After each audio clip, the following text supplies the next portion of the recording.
like haunts? Yes. Do you like immersive theater? Yes. Do you like escape rooms? Yes. What's the safe word? My haunt life.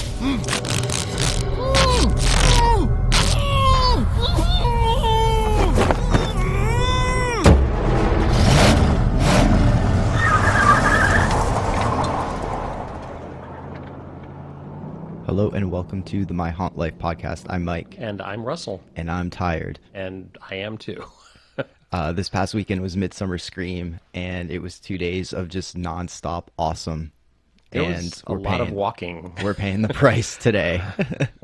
Massive, huge crowds this year. As a matter of fact, apparently on Saturday, they completely sold out the venue. Both days. Oh, they did that both days? Mm-hmm. I'd only heard that on Saturday. So I had this moment, Mike, on Saturday morning where I was, running around trying to get the day situated, and we had to sign up for some stuff. And I went upstairs in the Long Beach Convention Center where this is held, and I had a moment where up on the balcony you could look out, and there were literally thousands of people standing outside in the line to get in. It stretched forever. You couldn't see the end of it.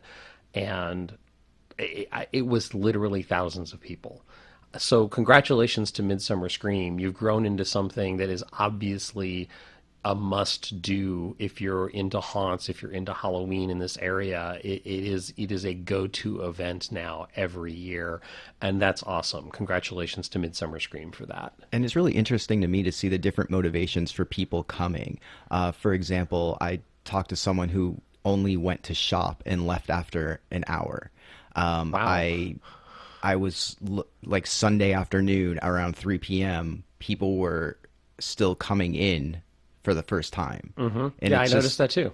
And it's just in my mind, I'm thinking it's Sunday. It closes in 3 hours. Why are you just showing up? Did it take you that long to find parking? Because that's a possibility. I don't know. Oh yeah, I had a parking nightmare we will not go into.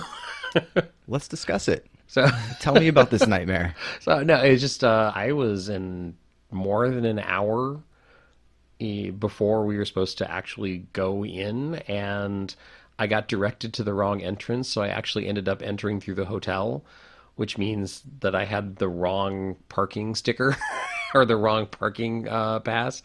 So later in the day I had to figure that out. And but yeah, it was just I was running around like, who do I talk to about parking at the hotel?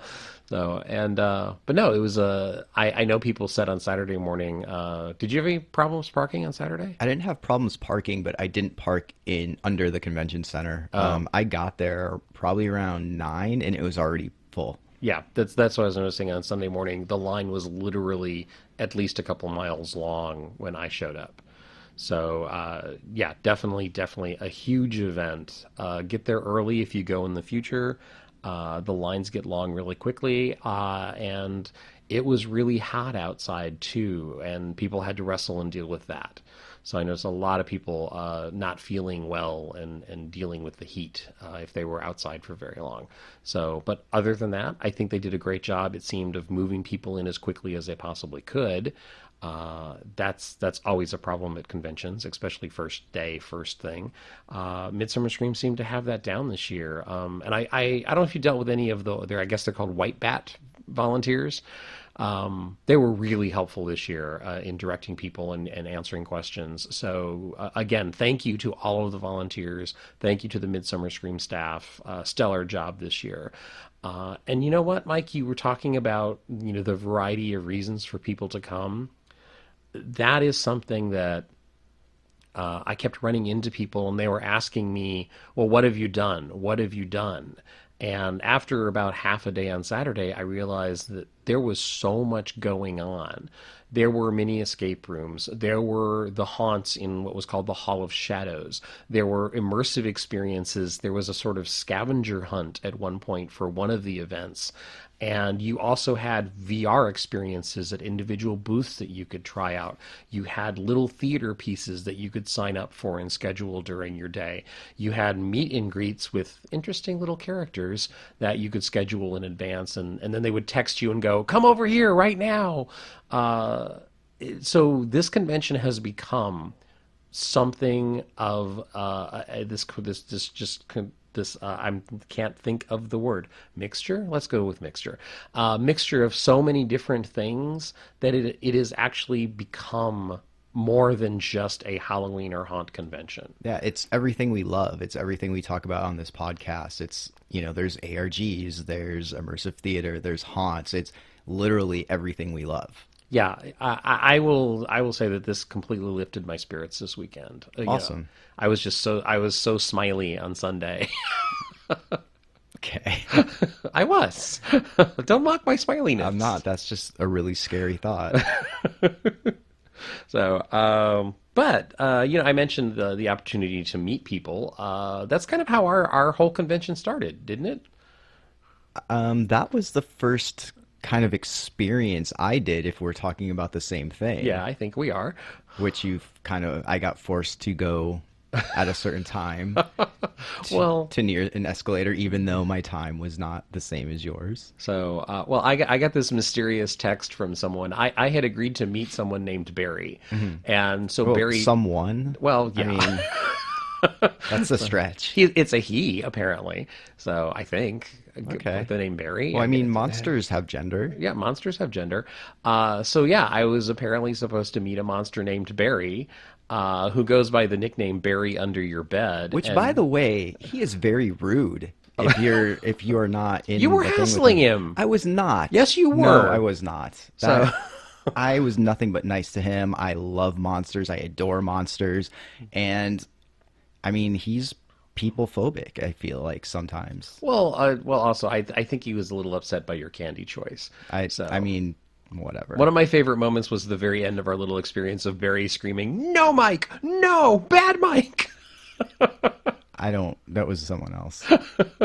But Barry texted me and said, "Hey, come over here and we'll talk for a few minutes and bring your friend Mike." So I texted you and went, "Hey, go down and we can go talk to Barry." So Barry was apparently a representative of MHR, which is Monster Human Relations.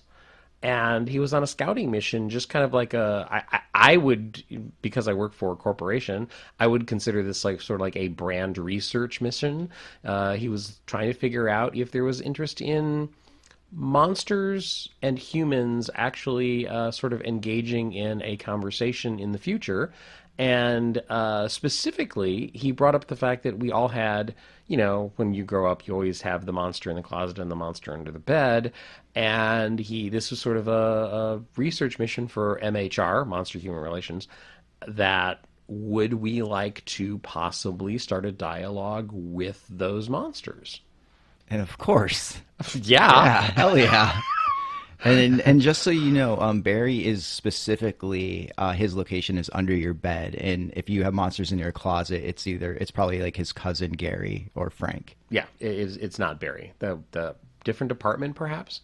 Yeah, I mean, maybe next year we'll have Frank in your closet. I don't know. But yeah, it was wonderful. It was a really brief, really fun, goofy experience. And by the end of it, I would like to point out that we did learn that Barry is Team Kit Kat. So, which he lost all credibility, obviously. No, he did not. He did. But this was a cool thing. And we'll get to the panel later that we moderated. But one of the things you brought up was family-friendly events. Yes. And Barry Under Your Bed, at least as of now, seems to be very, very family-friendly. So if you have kids and you want them to, have some monster fun but not get scared, really, I think this is a good thing for that. Yeah, absolutely. And we will include links in the show notes for this, but, he has an Instagram account and is posting photos, and, he is this fun, very friendly little monster guy. Well, not to me. Well, you offended him. He needs to work on his MHR a little bit more with me. So you rub somebody the wrong way? Never. But yeah, that's a very, very enjoyable little encounter with Barry. Yeah. It was a good way to start the convention. Yeah, absolutely. Set the tone. And I want to digress for just a second, Mike. Something you just mentioned is it was, at least what we saw was definitely family friendly. Did you notice how many young kids were roaming the floor? No, not really. Especially on Sunday, I noticed it even more. There were so many families, and the weirdest, I hate to say weirdest because that sounds a little judgy, and I'm not judging. I just was very surprised that on Sunday I was coming down the escalator and there were two little boys, and I'm horrible with kids' ages, but I'm making a hand motion to Mike of how tall kids are because I don't have kids, and so I'm horrible at ages, so I judge by how tall they are. But these guys, I think they were probably like 6 to 8 years old, and they were with their dad and they were with their mom, and there's lots of cosplay, there's lots of horror characters running around, both like characters you would recognize. Like I saw a couple of Jasons, I saw a couple of Michael Myers. I saw a guy in a Leatherface mask running around at one point. Weird variations of Deadpool this year, very odd variations of Deadpool this year. And I was coming down the escalator on Sunday morning, and these two little boys were so excited, and they were just grinning from ear to ear, and they were kind of jumping up and down. And one of the Michael Myers characters walked around the corner, and they weren't intimidated, they weren't scared, they were so genuinely excited, and they ended up doing a family photo with Michael threatening to stab the kids. And the kids were so happy, and the family was like, "Oh, this is awesome!" And I was just like, Which is not canon, by the way. No. But whatever. Absolutely It's a convention. Not. So, but it was this weird moment of like, wow, these kids are so excited to me. Like, is Michael Myers their hero? I don't know, but it was just such a weird moment for me of like, I don't understand the kids' relationship with Michael Myers, that they're this excited and happy to see him rather than having any fear whatsoever. Because when I was that age, I would definitely have been scared. Right. I mean, you're at your age now and you're still scared. Yeah. We'll get into haunt noises later, okay? So, but yeah, but I noticed that on Saturday to some degree, and on Sunday, every corner I turned, there were families with kids there, which I think is wonderful because as we said, there's such a wide variety. On the vendor floor, there were all kinds of toys and jewelry and artwork and arts and crafts. They actually did have an arts and crafts area for kids where they could make Halloween things and little pumpkins, and it is gearing toward, and I mean this convention is gearing toward having something for everyone. And I think this year they particularly succeeded. Mm-hmm. There's almost, if I want to borrow a tagline from another company, too much good stuff. Who's that from? It's the convenience store down the street. Are you serious? Yeah. Oh my God. That's their logo. You didn't know that? Too No. much good stuff. Okay. So, and I think Midsummer Scream achieved that in a good way. So, moving on. What Well, was how next? could too much good stuff be a bad way? No, it's not a good. Yeah, it's not a bad thing. That was almost a Russell Haunt noise. Anyway, what I was about to say is, if you can't hear it, Mike and I's voices are a little strained because we talked to so many people, and I screamed a little bit every now and then, and just like it was constantly meeting people. Out of fear. Yes, out of fear. So you might hear us a little roughness to our voices. So what did you do after Barry? After Barry, I went down and visited the Shine On Collective booth. Ooh. Which was very interesting. And I know I want to hear from you about that experience, because you actually ended up doing that twice, did you not? Yes. Once on Saturday, once on Sunday. And why? There was it was a different but the same show, is an alternate ending. An alternate ending. Interesting. They Shine On Collective, we have talked about a little bit before. They do immersive theater pieces, and they were doing something called Echoes in the Dark, which is sort of a preview of something they'll be exploring later this year. And I found this absolutely fascinating. The Shine On Collective, we've talked about, is a company that has explored numerous topics. They do everything from horror to they've also explored like fairy tale mythology. So they cover a lot of different territory, usually with a fantasy or dark edge to it. So this I really don't want to spoil the territory that this goes into. So I'll go to Anna and Marley, who are the forces behind Shannon Collective, were there. And when I didn't know anything about this, and I walked up and I said, so let's talk a little bit what's going on. And she said, oh well, the story here is you get the perspective of someone. I was like, oh, okay. And she said it's he's a scientist, and let's just say he's made some troubling decisions. Victor Hamlin. Yes, and the character is Victor Hamlin, and I didn't realize that even in itself that was a clue to the subject matter. Ah, you're looking confused. Yeah, I haven't thought much this past weekend. I'll tell you off air.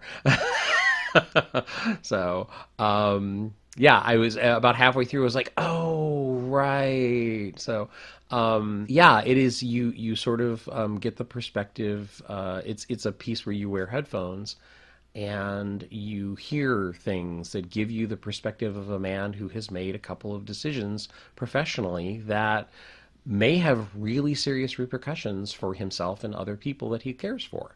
So I thought that was wonderful, and it's funny because you walk into the first area and I was like, oh, this is a very simple little setup, and then they have a reveal of such a cool little room. And by experience, I'm talking, how long was that? It was less than 10 minutes, wasn't it? Yeah. So it's very short, very sweet, to the point. What did you think, and how did it alter? If you can talk a little bit about the differences between the two endings. Sure. And I'm going to try to be vague because I don't exactly know what they will put from this show in the pop-up show that they're going to do. Right. I believe in September, so keep an eye out and sign up for their mailing list at shineoffcollective.com. But what you see in that room that you're talking about in the first day, I took it as more of a reflection of yourself. Like, that's how I took what was being said, what I was seeing, everything like that. Mm-hmm. And the second day, I took it as reliving a memory and hearing voices inside my head. Oh, interesting. Because there was someone different there.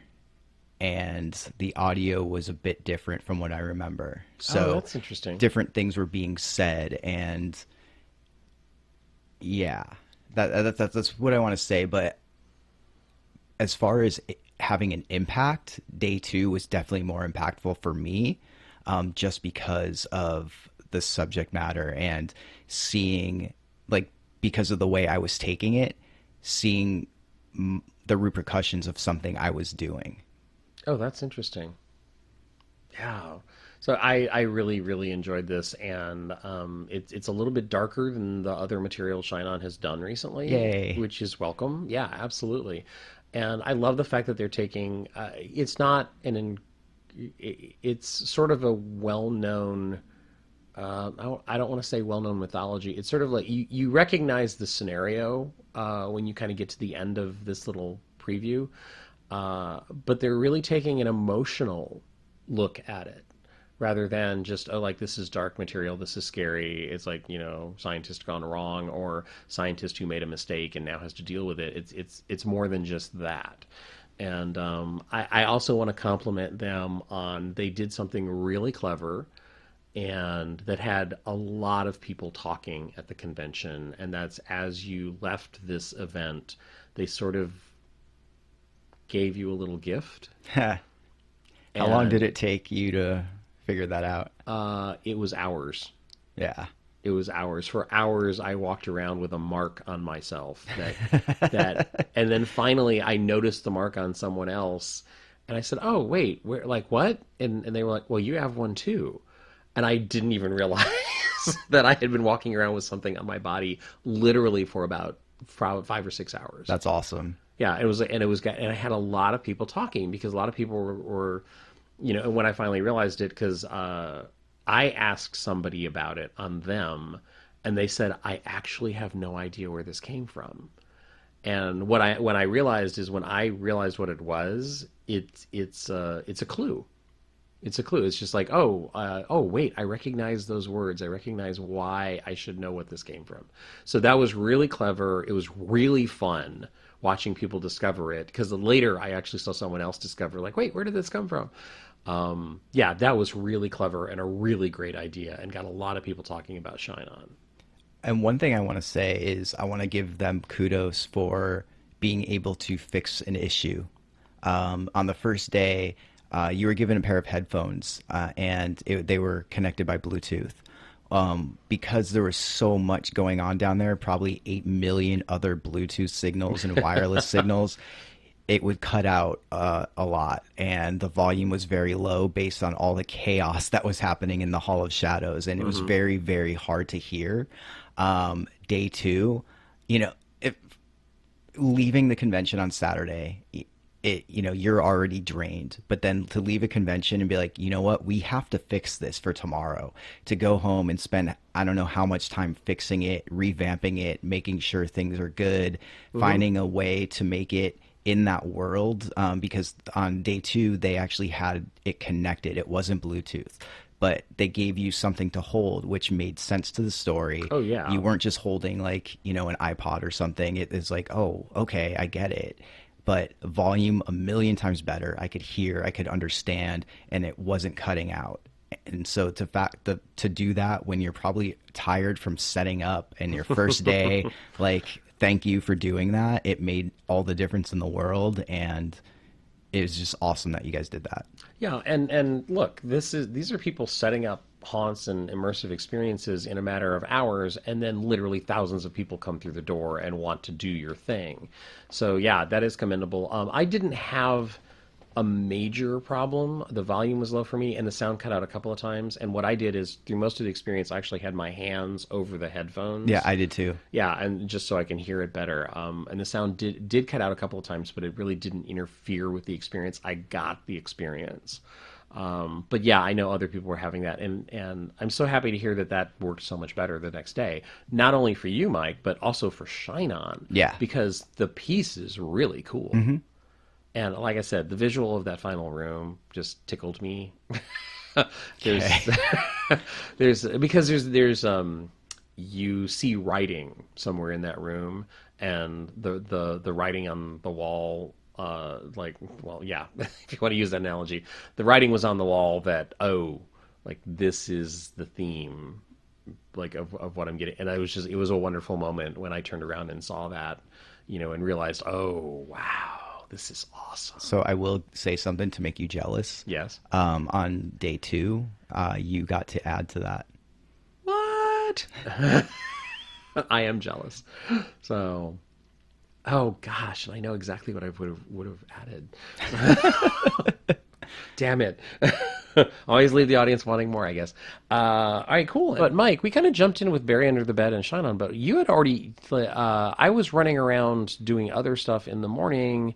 You had already done something before then. Yes, I went to one of our favorite things, Urban Death, at Zombie Joe's. Zombie Joe had, every half hour or so, he had a show, an Urban Death show. And we were talking to Justin, our friend that was visiting from Chicago, and the line just started moving in. And by the end of the line, there was so much space in where they were having the show. I just decided to go in with him I'm here. I might not have another opportunity. I'm just going to go. And it was Urban Death. Yeah, they were doing like 15-minute shows, and Zombie Joe's Underground Theater is traveling. As a matter of fact, they're traveling probably as we are recording this podcast to the Edinburgh Fringe Festival in Scotland to perform there. And I'm so happy and excited for these guys. These guys have worked their butt off for years. They've created something which is a horror staple here in the Southern California area. Very well known. Urban Death is a show that comes back. We've talked about it multiple times on this podcast. It's always changing. And Mike, you've had to miss the last couple of Urban Deaths, I think. Right. And I have seen them, and what happens is every now and then they have a vignette that works so well, they'll repeat it in a show. I was shocked at how much of this show was brand new material to me. That's all. That's good to hear because when we had spoken, I wasn't sure what was new. Yeah. Because I missed a few shows. Like I Yeah. did see a couple repeat scenes that I remember. Yeah. Oh boy, do I remember. Oh yeah. I know the one you're talking about. But yeah, like when because you had asked me, it's like I don't know if I'm gonna have time, but like how much is new? And No, it was and like it worked out couldn't that answer. I did have time on Sunday. Like, Yeah. it was between two things, and it was the same thing. I was standing at the doorway. It was like, yes, they're about to start. I literally leapt into the room. So that was awesome. And yeah, I was like, good luck to those guys at the Fringe Festival. But like, what did you think of this incarnation? It's hard to explain because I feel like Urban Death is not just the name of the show, but it's an adjective, if that makes Oh, sense. that's funny. That's Because yeah, it's that like works. it's how is the show? It's like it's Urban Death. Yeah. You kind of know what to expect. You know the kind of scenes you're gonna see. You know you're gonna be disgusted and creeped out and scared and just shake your head at what exactly is happening and like how are they doing this? Why are they doing this? What is Yeah. going on? I need to look at my life and re-examine everything because I like it. Yeah, it's like this very dark material, obviously. But I will say that I thought that the strength of this show, sometimes they go for the gross out a little bit, which I don't have a problem with. And this show I felt was so strong because even though there were gross out moments, the huge overlying thing of this show was emotion, and each of those vignettes, even if they were instilling fear, it was about what you felt and what the image did to you emotionally. And the opening of I don't even know how to describe it, and we don't need to go into the individual chicken? vignettes. So no, not the chicken. Okay. Actually, the for yeah, there's even a pre-show and a post-show thing that goes on, but the opening sequence where almost the entire cast is involved, and it's so bleak and dark, and they do this twist where I thought someone was coming and was going to, I don't know, get something beneficial, and instead they just continue to create destruction. And it was just like, it's like that opening vignette. It was like, oh, I am so dark right now. I am in a dark place.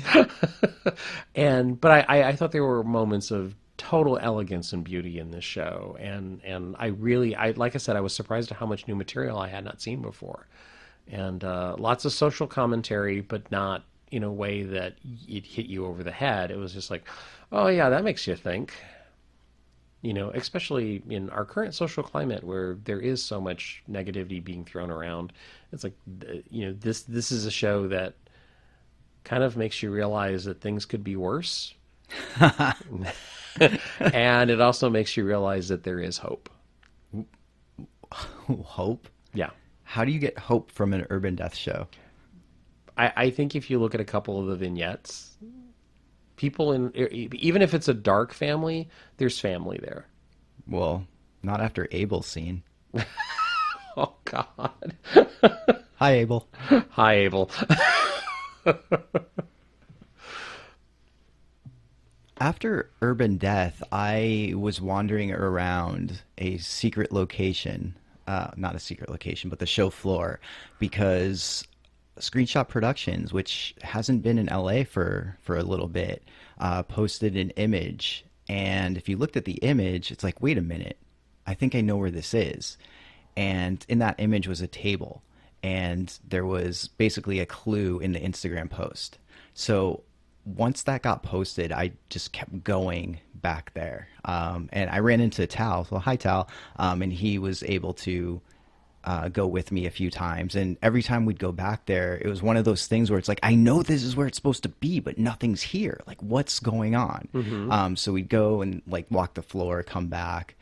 Finally, I randomly went back again, and I saw the table, and I saw some people near it. And by table, you mean it was a couple feet tall and a couple feet long, right? Yeah, it's just a small table. Yeah. Not because I'm thinking convention. If people are listening to this, they might yeah. think convention Like a table, 6-foot table, like a booth yeah. table. And so I saw that no one else was around except people that were behind the show. So I went and I sat down at the table, and the man started moving these pieces on the table. And so I was mimicking where he was moving them. And after a few times of doing that, I was asked to follow him. And I followed him, and the show began. And this was called Prologue, which I didn't realize until after I read the description again, because everybody was asking, like, what's Prologue? Where is it at? What is it?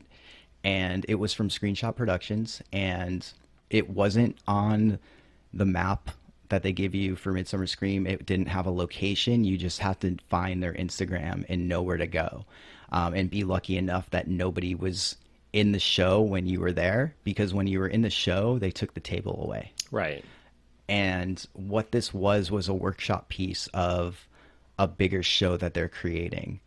And I love this show. It's one of those things because Screenshot for me in the past, some of their shows have been a little bit hit or miss. It's not straight up horror, which is what I usually gravitate towards. It's usually a bit lighter, with like hints of almost new agey type stuff in it. And I didn't respond to it, but this show, while it had all of that, this was the show I needed right now based on where I am in life and where my headspace is.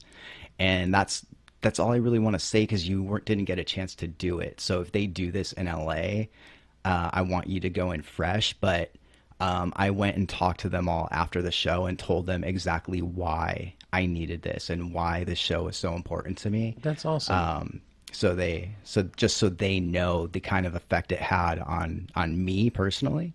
It may not have been the effect I was supposed to get, but it's the effect I got based on everything else. Yeah, the history with Screenshot for me, I have warmed to their material a little bit more than you have, but I had one show go horribly wrong with them, and it was a really bad, unpleasant experience for me. And that was really early on when they were still finding themselves. And then their follow-up stuff, when I went back and tried it again, I had the same reaction that you did. It's kind of new agey, but some of it speaks to me.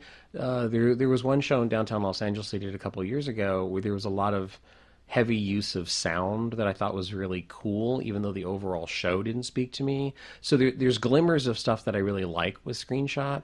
And unfortunately, I tried to do this a couple of times, and I never timed it correctly. It just there was always 3 or 4 people hovering, waiting for the table to appear and all that. And I just, by the end of the convention, I absolutely ran out of time. Yeah. And there was one moment where there was only one person there, and that was when we had to start getting ready for our panel. So I literally couldn't sit and wait for it to happen. So I am looking forward to this. I've heard a couple people say they really enjoyed it, and none of them will say anything about it. So I'm really intrigued. Yeah, and you mentioned the sound portion, and that's a staple of Screenshot, which this show definitely has. Cool. In fact, if you walked by and you looked, there was a curtain, and sometimes that curtain was open a little bit, and if you looked in, you could see someone performing live. Yeah. The soundtrack was performed live. Yeah, which That's is cool. what I just said. Right. But yeah, and it's one thing to have custom music and a soundtrack to go with your show, but to have it be live for each person that goes through, and granted it was probably very similar, but nothing would be the same, because what if there was a lot of keyboard use. A millisecond difference means it's not the same show. Right, yeah. So that, I think that's really cool because it's different for every person. Mm-hmm. Yeah, I'm sorry I didn't get a chance to see it. Hopefully it will come back. Yeah, and I hope so too. And if it does, we'll let you know. While you were doing that, actually, I was upstairs attending a panel called Hollywood Goes Immersive, creating next level experiences for entertainment marketing. So this kind of had a business vibe to it. It was hosted by Brian Bishop, who is a journalist that we know and have encountered at numerous events. And love. Yes, absolutely. Nice headshot, Brian. So people were giving him crap about his headshot. This actually featured people who work in the industry of creating experiential marketing. And I'm just going to do a quick takeaway, Mike, because I know that you weren't there for the whole panel. Right. Yeah. After screenshot, I went in and I probably caught the last half hour. Well, the reason I wanted to go to this is because it covers something that you and I are both interested in this concept, and they actually spoke about things like the It House, the Neibolt House, that was a pop-up event in Los Angeles to advertise the It remake, and things like The Strangers, a pop-up which advertises the Stranger sequel. And they were talking about the Castle Rock event that just happened in San Diego Comic-Con, and the Westworld event that was at South by Southwest, and all of these weird pop-up things. And they were talking about how this is growing because more and more companies are being interested in creating events like this, but overall, a lot of people need to still be educated as to what this is. And it sounds, everyone on that panel, and they're all professionals working on these kind of events, all seem to have the same attitude that the audience is still being found. People still need to be educated as to how to interact with these, and companies need to know what is the benefit and what is the cost. And that's something that is still trying to be reckoned with and figured out. These are costly events. These are really expensive to stage. And if companies don't feel they're getting their worth out of it, they're not going to continue. And we've talked about this. Mm-hmm. And we love these kind of events, and they're really cool. And we are lucky enough to live in a large, major market where these events quite often drop in. One of the things that came up was a few years ago, Blumhouse toured. They did a 10-city tour of a pop-up escape room to advertise one of the Purge movies. And they did a Purge live event here in Los Angeles. So it is expanding. It is going to other cities. There's some pop-up stuff happening apparently later in Chicago this year. So all of this stuff is growing, but it comes down to, well, companies, if they're going to continue this, they need to be able to do a cost-benefit analysis.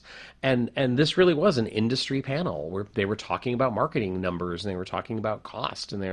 And the big takeaway for me was nobody knows the future of this, even though it will probably stay in some form. Like, companies are still figuring out, well, how much money do we throw at it? And Universal is going to have much more money to throw at it than the small little independent horror film that wants to make a splash. And the part of it is the social media presentation, because you cannot predict, and you will never be able to predict, social media reaction to one of these events. And that's one of the things that I found most interesting. And I think that's what people after the panel were just buzzing about, was the cost per person. Yeah. Because nobody ever knew, as fans, and me, like someone who does work within marketing sometimes, I've always wondered that, it's like, how do they do it? Like, how do they make sure this budget is okay, and how are they measuring it? And the thing is, they still don't know. Yeah. Which is scary. And they threw out some numbers based on how much everything costs, divided that by the amount of people that went through, and the dollar amount per person, it's like, I was worried we're never going to see anything like this again based on that price. I think that's part of the takeaway of this panel, is the concern of you have to justify it somehow. And, they brought up one example where there was a viral video advertising a movie and the movie bombed, but the viral video was super cool and everyone loved it. So is that a factor in the success of the movie, or is it not a factor? And if the studio thinks it is a factor of we spent all this money to create a video and we were lucky enough it went viral, because you can never predict and you can never go out and like, I'm going to create a viral video, because you just can't do that. It depends on the people clicking. So it was a fascinating conversation. It was very industry related, and I think the takeaway is we as an audience will continue to support this, but as companies, it's like they're going to have to figure out how much money they're going to spend on it. And I think that's going to depend on the success of the products advertised. That's my personal opinion. And then I think there's also a cool factor, and that was one of the things I mentioned in this panel, is sometimes everyone talks about the Westworld thing because it was such a cool concept, and it's now become this thing like, it would have been so cool to experience it, or it was so cool that I got to experience it, and it will never be done again because the show has moved on and everything else has moved on. So it was a flash in the pan. It was this, lightning striking this one particular event, and then it went away. So companies will have to figure out of like, is that word of mouth worth it? And word of mouth, at least in my business of television and movies and all of that, word of mouth is gold. It can kill you or it can raise you to the heavens, because it can literally change your fortune. Yeah, and that's the thing too, because I'm looking at this as like, how do you onboard people from an activation or an installation?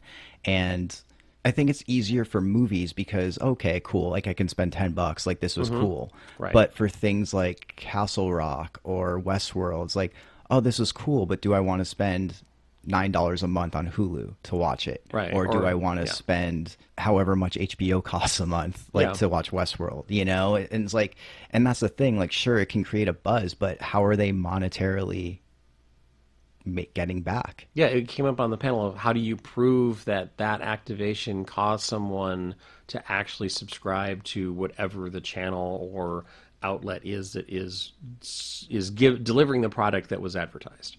So, and that's really hard to figure out. And in the case of the movie that I just mentioned, the movie was bad. So it was a really cool viral video and had, millions of hits, but the movie was bad. So if the movie tanks, is it just because the movie's bad? So it was a fascinating conversation to me. I absolutely loved that panel. Yeah, it was a good one. Made you think. Yeah, it made you think a lot about the areas that what we're drawn to and where we play. And in a weird way, it makes you, it's a two-part thing, but it makes you realize just how much money can be blown without caring about how they're going to make it back. Yeah. And the second part of that is like how much money they are spending on us to court us to try to buy their products. Right. Which is awesome. Yeah, and goes back to we are the word of mouth. I think it's intelligent for companies to continue doing this because of that factor, because of the unknown factor, because when it pays off big. Yeah. And Mike, I am so excited by what I did next. Okay. So a few years ago, you and I had an experience where we failed to get out of a little mini escape room. Yes. This was Crossroads The Asylum, which is a little 10-minute mini escape game. But I want to say they had it much more difficult back then. Well, actually, yeah. And what we did is I think we were the very first people to ever do it live on a convention floor, if I'm not mistaken. Oh, maybe. I think we were. We were either the first two or the second two to ever do it live on a convention floor. And I know for a fact that even later that day, they changed one of the puzzles inside.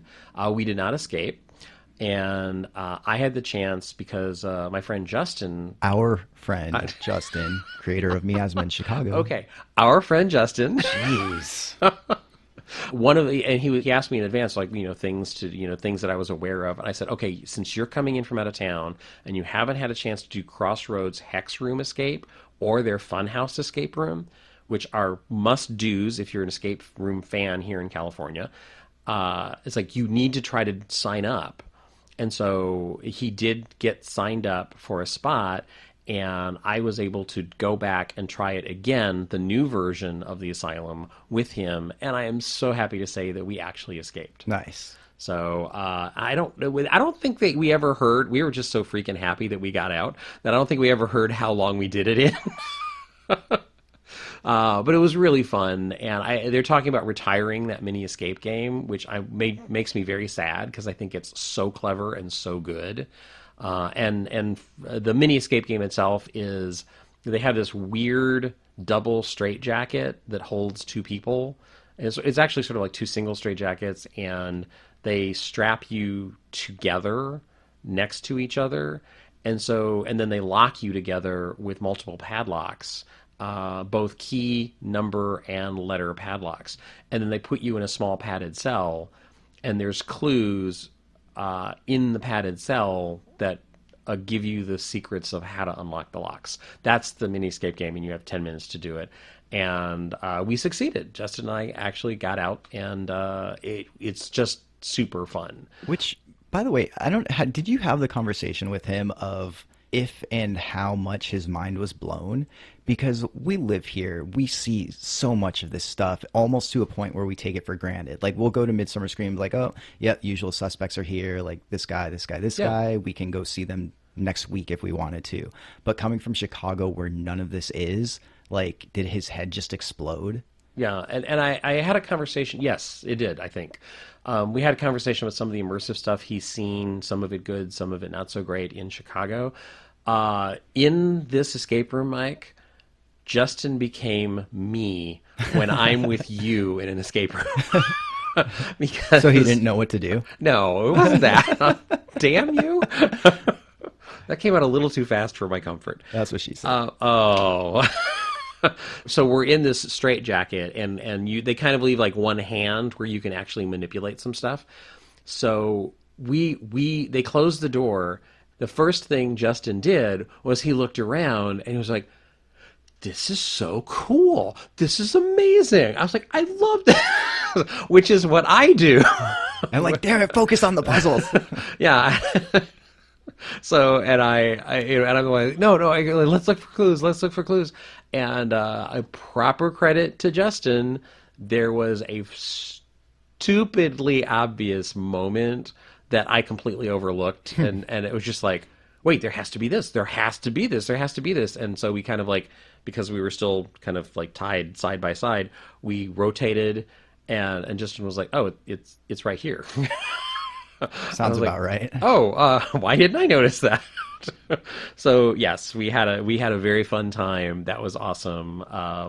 And I will say, one of the clues is the same from when you and I did it, and I almost didn't figure it out again. That's a really tricky clue, and I kept looking at it, and Justin was looking at it, and we both were getting the same solution. It was like, okay, there's something wrong. It's like, and what it is it's like, I'm looking for 5 things and I've only found 4. And when it hit me, it was like, oh my gosh, wow, okay, that's right in front of me. So, which we'll talk about later, but that happened another time over the course of the weekend. But no, the Crossroads mini escape room was awesome. It was great that I was able to, have the opportunity, and that thing booked out for the entire day very, very quickly. I think that game has a reputation of being so much fun that people are now aware of it. And I personally hope they don't retire it, because I think it's such a clever little game. I love that game. Well, it depends. If they have a new game at conventions, then yes, I get it. But I totally get that. But we don't know. But I love this game. I know, it's great. This game is really fun. So, yeah. That was awesome. So I was very happy to have that opportunity, 2 years down the road, to actually try that again. And it was great. So we made it out. Nice. And rumor has it their new room will be open later this year, which is super exciting. Yes, and they have some clever stuff planned for that. They've dropped hints about the plot and story for that sounds really interesting. And they did drop hints if you knew what to say. Yes, there was a code phrase that they released. So that was awesome. Pay attention to emails, people. Yes. After that, where did you go? I just wandered the floor. Which was awesome. There was so much cool stuff. And I'm so happy. I want to thank you for pointing me to something. I didn't realize that they had one of the on-screen used masks from the upcoming Halloween film there at one of the booths. That thing is beautiful. It's so interestingly designed. I think it's a beautiful mask. And there's so many arts and crafts and fun stuff there was a couple of mini puzzles here and there that you could play, and there was a little bit of everything for everyone on the vendor floor. And the vendor floor this year, Mike, was huge. Yeah, it was. Really? That's all you got? What did you see anything interesting? No, because honestly, the vendor floor isn't what I'm there for. Yeah, it's like I just took that time right after that panel. Like I had an hour or so that's what I did, was I just wandered and looked at all of the cool stuff. And I tried to do a couple of the VR things, and the lines were just too long. But after that, I know we both ended up at the same panel later that afternoon. Yeah, we both ended up at "And They Will Touch You: Physical Contact Guidelines Within Immersive Theater." And that was hosted by someone we know, yes. Someone who has touched us. Yes. Josh Randall, a co-creator of Blackout. Yeah. And if anyone should be giving a talk and lesson on touching people, it should be Josh. Take that for how you want to. Yeah, I will say that a general note about the panels in general this year. A general note about the panels in general? Yeah. Wow, I didn't even notice that.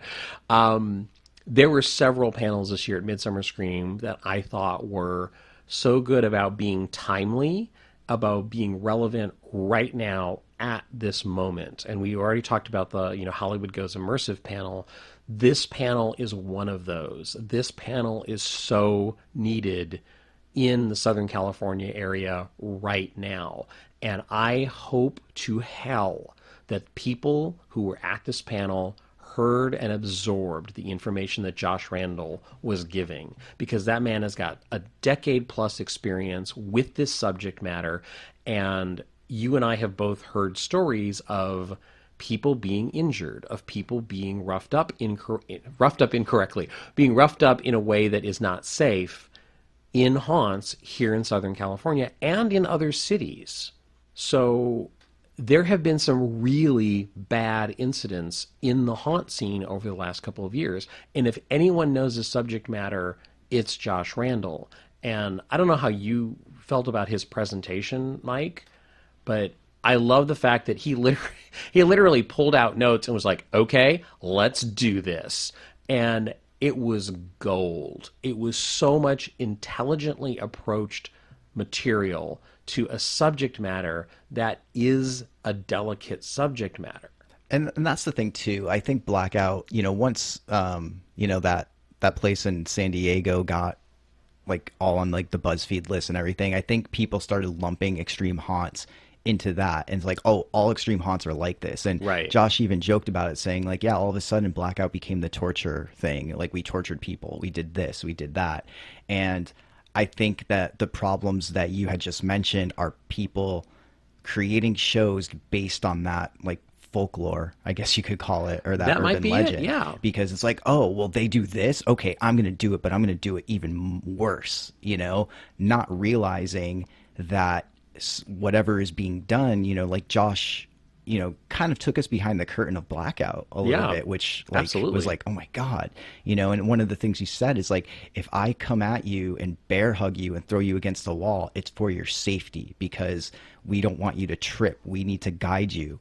And I think that people obviously people don't realize that, but if you're creating a show, an extreme show, and you're doing bear hugging for the sake of bear hugging, you can crush someone. That's when things go wrong. Yeah, exactly. Yeah, there were so many moments in this panel that I went, oh my gosh, I'm so happy he just said that. I am so happy he's bringing up this point. Yeah. Like, this is one of the best panels I have ever seen at a convention, hands down. And I think people know that I have a history of going to multiple Blackout shows. You do?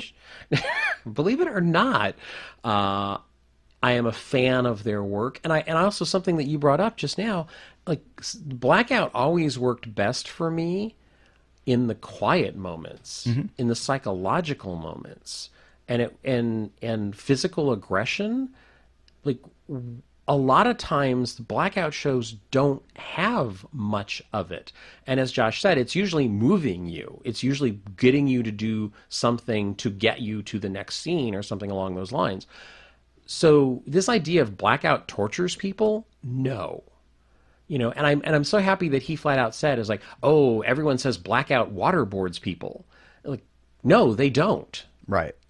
That's not what waterboarding is, and I'm so glad that he was very specific about things like that in this conversation. Of like, no, people say this about us, we have never done that. And if you take this conversation and you apply it to other haunts, and there were people in the audience asking questions of like, this happened to me in a haunt. And Josh was able to go like, okay, well, this is a way that could have been avoided, or this is something that they may not have taken this into consideration if that happened. Yeah, it's too bad that none of those creators were at this panel. Yeah, that I was very aware of that. Of course. Yeah, and I come to find out that they're wow. I mean, I'm having that brain moment of like, do I really want to say this? There was a creator from another state who has a reputation of really questionable behavior, and they were not at that panel. And I know they were at this convention. There's not enough praise for me to put on Midsummer Scream for getting this panel up and getting Josh Randall to host it, because this was needed information. And like I said, the immersive panel, there's numerous panels. The fact that they had Warner Brothers there announcing their stuff, they're so good at timely stuff. This is so timely, and I thought it was so good. And I want to thank Josh Randall for being brutally open and honest about good things, about bad things. Well, it's important because in something like this, people can and have gotten seriously hurt. Yeah, and it's like I this, Mike. I have been hurt inside a haunt. It affected me for probably a couple of years, and you've seen that effect on me. That because somebody was stupid, and because an actor wasn't trained correctly, I got injured. And then, and I'll be honest, another injury that I sustained was a complete mistake. Was complete like, oh, an actor literally, and I'll divulge this. I was in a haunt where an actor misjudged a jump and split my toenail in half. And I literally had to tape my toenail on for 3 months. That was a mistake. And I realized mistakes happen, especially in extreme haunts.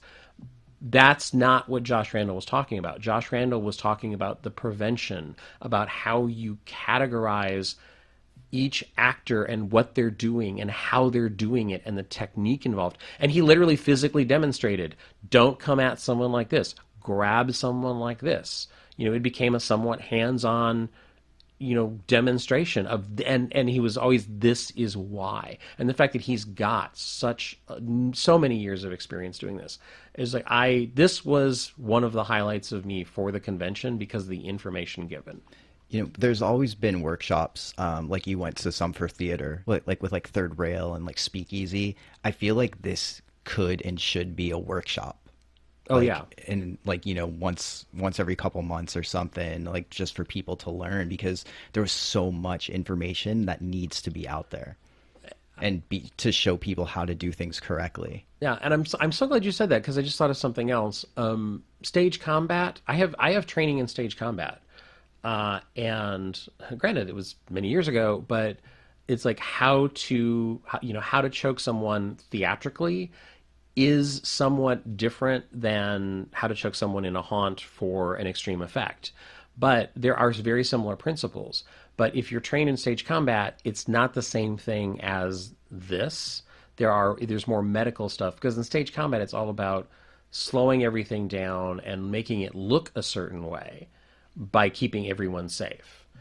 And, I have training in that. I'm picturing you like walking down the street about to get in like you get cornered, you're about to get in a fight, and then you just start doing stage combat stuff, and like the people are just I like, would be killed immediately. What are you doing? And they just walk away. So, but yeah, I have some of that training in my background, but I love the fact that Josh was so specific about this, and it's for medical reasons, it's for safety reasons, it's not just for appearance, like because if you're touching someone in a haunt, there is a safety factor, even if it's just to guide them, And I've actually told the story in this podcast where I tripped in a haunt and was saved by an actor. This is stuff that Josh Randall gave useful information on how to prevent much of that from ever happening in the first place, which there are haunts out there who are not paying attention to this kind of stuff, and they are hurting people. We need to be cautious. So thank you, Midsummer Scream. Thank you, Josh Randall. That was one of the highlights of the entire weekend, for me anyway. Yeah, that was a great ending to my day, like seeing that, and just, because we're such fans of Blackout, being able to hear like stories like that, it was just like, oh, it made my respect for Blackout go so much higher. Oh yeah. So that was the last thing I did that day. After that, I just wandered the floor a bit and then went home to sleep. You were a smart decision because I didn't get much sleep. I hung out, as you mentioned, our friend Justin from Chicago was in town, and Justin is the creator of Miasma, which is a extreme immersive theater haunt experience in Chicago.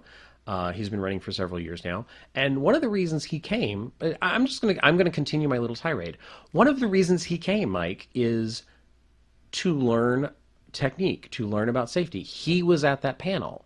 I did Miasma, his show, a couple of years ago, and at all times felt completely safe. And he is a creator that is looking to learn and wanting to meet people and learn more from other creators, and that's one of the reasons he came, was for that panel. Yeah, he wants to do it right, and he wants to evolve. Yeah, exactly. And so what happened is, after I also wandered the show floor for a while afterwards, and we'll talk about haunts a little bit later, but I also managed to do a couple of the haunts that day, and there is an after party at a Midsummer Scream, and I think they very wisely this year. It's funny, convention parties are a hard thing to pull off, right? It's just it's all these strangers thrown together, and to create a cohesive theme or whatever that works for everyone, it's a very odd thing to pull off. They were really smart this year with Midsummer Scream. Of the after party, actually they sort of splintered it into multiple different kinds of things. So in the big room, the kind of like the ballroom area of the convention center, they had a DJ, they had games that you could play, they had like beanbag tosses, and they had ping pong, and I think I saw a shuffleboard, like they have in bars. One of those was off in the corner, I think. A good DJ playing. They had. Was he beat matching? So, yes, he was. Okay. So, was he using a laptop? I didn't get close enough. I think he was, but okay. I'm not sure. Sorry. If I'm disparaging the DJ, I apologize. Hashtag DJ problems. They had dancing ghosts, which were entertaining everyone, which was absolutely hysterical. Yeah, they were dancing through the crowd and dancing on the stage, So that party vibe was very cool, if that's what you were into. I will say one major problem is not enough servers, so people were waiting 40 minutes to buy a drink, and the drinks were horribly overpriced. And I heard everyone walking around with a glass complaining. Everyone who walked up to me and they had a glass in their hand were like, "Do you know how long I had to wait to get this?" So it was kind of a buzzkill for the party in the fact that the service was so bad. So I hope that's something that Midsummer Scream heard and will try to alleviate in the future at future parties. But what I mean that was a great social vibe. And, I was meeting people, I was catching up with people, I was meeting new people. So that worked really well. The fact that they didn't have a live band this year, I think worked well for me personally, even though I know people loved the concert last year that they did. It just like the live band to me it takes away the networking and the socializing aspect of an after party. That's my personal opinion. The party room, went well other than people not being able to get drinks. The other thing that they did was they had actually a stage room called the Theater Macabre that Mud the Magnificent, who is a magician guy who we have encountered multiple times, Mike. A magician guy? Magician guy. He's a dead magician. Yes. Allegedly dead. So you be your own judge. He performed a couple of times during the night. He is a bit of a, how shall we say, naughty magician. He does material that is definitely adults only, and it was really fun because like I said, Justin was there. Justin obviously had never seen Mud perform before, and someone else that we met from San Francisco was there, Jennifer, and so it was really nice for me because I was like, oh, have you ever seen this guy? Have you ever seen this guy? Like, no, we don't know this guy. So watching them discover him and his sense of humor, and he really is a really, really funny magician. It was really fun. I actually watched his performance twice, basically, because I was having such a good time with the audience. The other thing that happened was, and unfortunately I didn't get to this because, again, it's Midsummer Scream. There's so many things going on at the same time. They did a screening of Child's Play with Tom Holland there. That's rad. With doing commentary apparently, and talking about the movie. I would have loved to have done that, but I was doing other stuff as well. Shockwave's podcast, which is a very, very popular horror oriented podcast that covers movies and horror stuff. They are part of something called Dead Right Horror Trivia here in Los Angeles. It's once a month. It is extremely popular, usually drawing at least a couple hundred people. I have never been able to manage the time to go, even though it's been going on for a few years now. I was so excited, Mike, because they did a pop-up version of Dead Right Horror Trivia. So I finally got the chance to sort of see it in action. How'd you do? The way they did this is they would announce a round, and if you thought you knew the subject matter, you could come up on stage. Normally what happens at Dead Right Horror Trivia is they have teams competing against each other. So this was sort of a different rules version. And they jokingly said that they were going to take it easy because this was a pop-up convention version. Dude, the questions. Oh my God. Some of the questions were so difficult. Some of them were difficult. Some of them were tricky.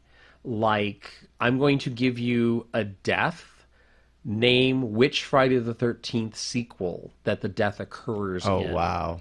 So you have to know your Friday the 13th movies, and you have to be able to tell them apart in your head really fast on the fly. So my favorite category of the evening was they took crew and cast from the Star Wars franchise and asked about horror movies that they were connected to. That is a bizarre trivia subject.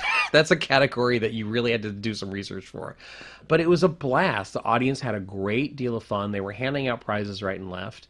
I would have not done well. So I never volunteered. It was just I was having so much fun, just kind of hanging out, watching everyone. But I definitely knew some of the answers, and some of them I got wrong in my head, definitely. The one that shocked me that I got wrong was, it was a trivia question there. I'm going to ask you, who wrote Maniac Cop? I don't know. It immediately in my head was oh, I know that. I had the wrong answer in my head. It was Larry Cohen, director, writer of It's Alive and numerous other screenplays. And yeah. See, I would do horrible at these things because I never know writers or actors' names or anything. Yeah, but I think you would probably do well at the categories of movies specifically and what comes from different movies. And I think I would probably be a little bit better at the other aspect. Right. So what you're saying is we should team up. Maybe. Maybe. So, but I was impressed by some people who had this encyclopedic knowledge, and my brain doesn't maintain. You've done that. You've given me movie quotes, dude, and you look at me how can you not know what I'm quoting? So I had a blast, and I'm so happy that they did that. And it was great. It was really, really, really fun, and I had a great time. I'm so glad to finally have the chance to kind of get a vibe for Dead Right Horror Trivia. And I'm going to actually plug something on the Shockwaves podcast real quick. If that interests you and you're not in the California area and listening to this, Shockwaves podcast is a really fun, casual conversation between four people, Ryan, Rob, Elric, and Rebecca. And they are, between the four of them, they have encyclopedic knowledge of horror movies and genre stuff. It's really cool. They turn you on to a whole bunch of I joked. I actually had the chance to meet Rebecca finally. It was one member of that team that I hadn't met. And I told her that she drives me crazy on the podcast in a good way because she's always naming these obscure movies. And I usually come to you like, have you ever heard of this movie? And it's usually something Rebecca has named. But if you want a taste of Dead Right Horror Trivia and you're not in the Los Angeles area, they did one podcast not long ago, and you can search the Shockwaves library, where they actually played the trivia among the four of them. That's cool. On the show. And dude, the categories were so hard and the questions were so difficult, but it is a blast making the guests and playing along. So that I just wanted to throw that out there. If not in the Los Angeles area and you've never had a chance to do Dead Right Horror Trivia, even if you are in this area, that's a good way of getting a taste of it, which I was able to do live here at Midsummer Scream. But only after you listen to ours. So that's right. Yeah. So, and then that sort of wrapped up my night, I thought, and then I wound up back at the hotel having a drink. I don't like where this is going. So yeah, and it was just, yeah. So the night I kept saying goodnight to everyone, and then it just kept going. So which happens at conventions. Yeah. And then I managed to grab a few hours of sleep, and then we came back for Sunday. And did I wake you up? Because you sounded pretty torn up when I called you Sunday morning. No, actually, I met Justin and we were grabbing a quick breakfast because I made the mistake the day before of not eating a good breakfast. And they say breakfast is the most important meal of the day. Just stop. Because when I called you, I had a very specific question. Yes, you did. Because Dawson and I were at the convention and walking around and realized that we did not do the Cromwell Estate escape room the day before. Well, this was interesting. This was one of those things that, like, when you called me and said, you know, like, hey, they have a time available at this. Are you available? I had completely missed that they were there. There's so much at this convention now. I at one point, I know I walked by them at least once and didn't realize it was these guys. Mm-hmm. Yeah. Yeah. So I called you, be like, hey, are you free at this time? Because I'm going to sign us up. And the cool thing was this was a versus. Yeah. So it was 2 versus 2. It was Dawson and I, Dawson from the Clown House, versus you and Justin. Yep. So what happened, Russell? You and Dawson won. By a lot. We had, apparently at that point, we had the second fastest time. Really? By only about 3 seconds. Well, yeah. And Justin and I had the moment. And that's about how much time you had left when you escaped, was about 3 seconds. So we had like 35 seconds. No, you did not. Oh, I thought he said 35 seconds. You had under 10. What? Yeah. Oh, I didn't. I thought he said 35. Oh, maybe he wanted to make you feel better. Oh, yeah, right. So, no, this was, first of all, what a fun escape room. Yes. And we still haven't done their regular rooms. Yeah, which we have to rectify. We have to do yes. that. This was so much fun. And the versus factor, the fact that it was 2 teams competing each other, it was so much fun. And it was very funny because when you guys escaped, Justin and I obviously heard you escape. Because we were right next to you in a separate room. It's 2 rooms right next to each other, and they're identical. Is how this works. And so the first door that opens is the winning team. I will admit that Justin and I think Justin made the same mistake I did. We did the silly escape room thing of you see a clue, and the clue is sort of attached to something, and you go, oh, obviously, at some point, I'm going to need that information to do something over there. Mm-hmm. And that was the complete mistake. It was like, actually, that was the very first thing we needed. And so we were working on this sort of the second clue, and we were trying to use that information to do the first thing we had to solve. That's what happened. And I'm looking at you, and I'm saying that because you'll understand perfectly. Yeah. It's like because there's numbers involved in both things, and so we were using the wrong thing and getting the wrong numbers. And then at one point, we kind of like both Justin and I almost at the same moment, like, okay, what are we doing wrong? Okay, let's look at this. Let's look at that. Look, there's something over here which we obviously can't work with yet. So we both kind of turned around at the same time and went, oh, well, that's pretty obvious. Being that it's actually numbered in chronological order. So yeah, we both had that moment of like, wow, we're doofuses. But yeah, and then when we unhooked that, things went really smoothly for us until we got to the final, which by the way is a really cool little moment. Final thing got revealed that we had to solve, and it took us about a minute to kind of figure out like, wait. And what we hadn't done is in that middle puzzle, and I'm making all these hand gestures to Mike. In the middle puzzle, we hadn't put certain things in the right order, and I said we have to obviously do something here. And as soon as we did that, the path got revealed, right, of what we were supposed to do. The final pattern of, it's like you have to do this. It's kind of like stand on one foot, pat your head, and rub your stomach. It was like that ending. So you're looking at me strange. Yeah. What are you talking about? So the very last thing you did, you had to do in a very specific way or pattern. I don't know what you're talking about, but I do know that there was a different puzzle in each room. Oh, really? Yeah. I didn't realize that. It sounds like whatever you had to do at that point, that might be the different puzzle. Oh, that's interesting. Yeah. Because we had to do something in a very specific way to get the door to open. Oh, okay. Yeah. That was it. Got it. It was a pattern-ish sort of thing. Interesting. So yeah, that sounds like it might have been different for you. Yeah, it was, definitely. Okay, so Mike and I just compared notes off microphone, and yes, there were two absolutely completely different puzzles. Yes. Yours sounds probably a little bit harder maybe than ours was, and you still got out faster. Great. It's all good. Damn it. But yeah, like really fun. This was super fun. Cromwell Estate, yeah. And it was different from the one they had last year. Yeah. Last year it was just one room, and I think you could put up to 4 people in there as well. But being able to compete against your friends, and, that's always good. So much fun. Like even though we destroyed you, it's still you did. Fun. You did. I will admit that. It's still a fun time, and I love when there's a versus aspect to it. Yeah, absolutely. And I love when escape rooms we like do new things. Yeah, very cool. And you like it when you win. Yeah. Who doesn't? So what did you do after that defeat? It was not a defeat. We escaped. Early in the morning. It was a defeat in the fact that we lost to you guys. It was not a defeat. We escaped the room. Okay. I'm glad it didn't ruin the rest of your day. Oh, give me some credit. Give Justin some credit. I ran upstairs and was able to grab a seat at a 15-minute sort of... they say at the end of the show this was an act 1 of a 3-act event.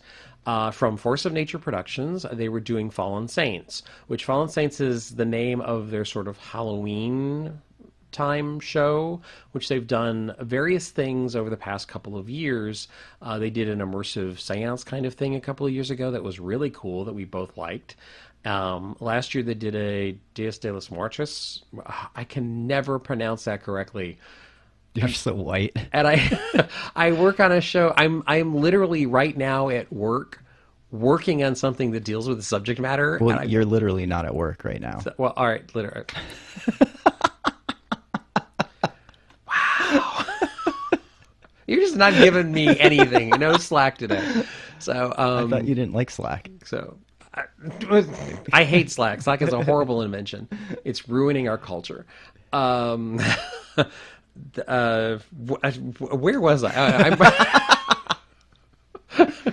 So I'm actually working at my job. I actually am dealing with the subject matter, and it's Dias de los Muertos, and the Day of the Dead. And they did a show last year that was a sort of a in the round performance of a really dark, really incredibly dark, tragic tale of a family that is destroyed.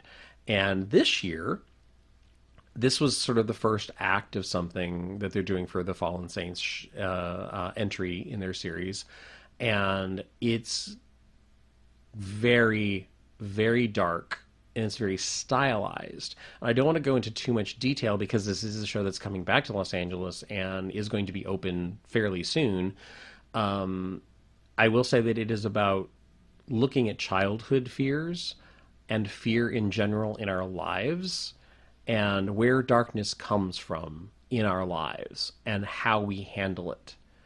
And the chapter 1, the act 1 that we saw, dealt mainly with how childhood fears are born. And very stylized performance. We actually, her name is Gloria, who plays the lead in what we saw at Midsummer Scream, has performed numerous shows that we've been to before at Zombie Joe's Underground and at Fallen Saints. She's quite wonderful in this and quite mischievous and malevolent at the same time.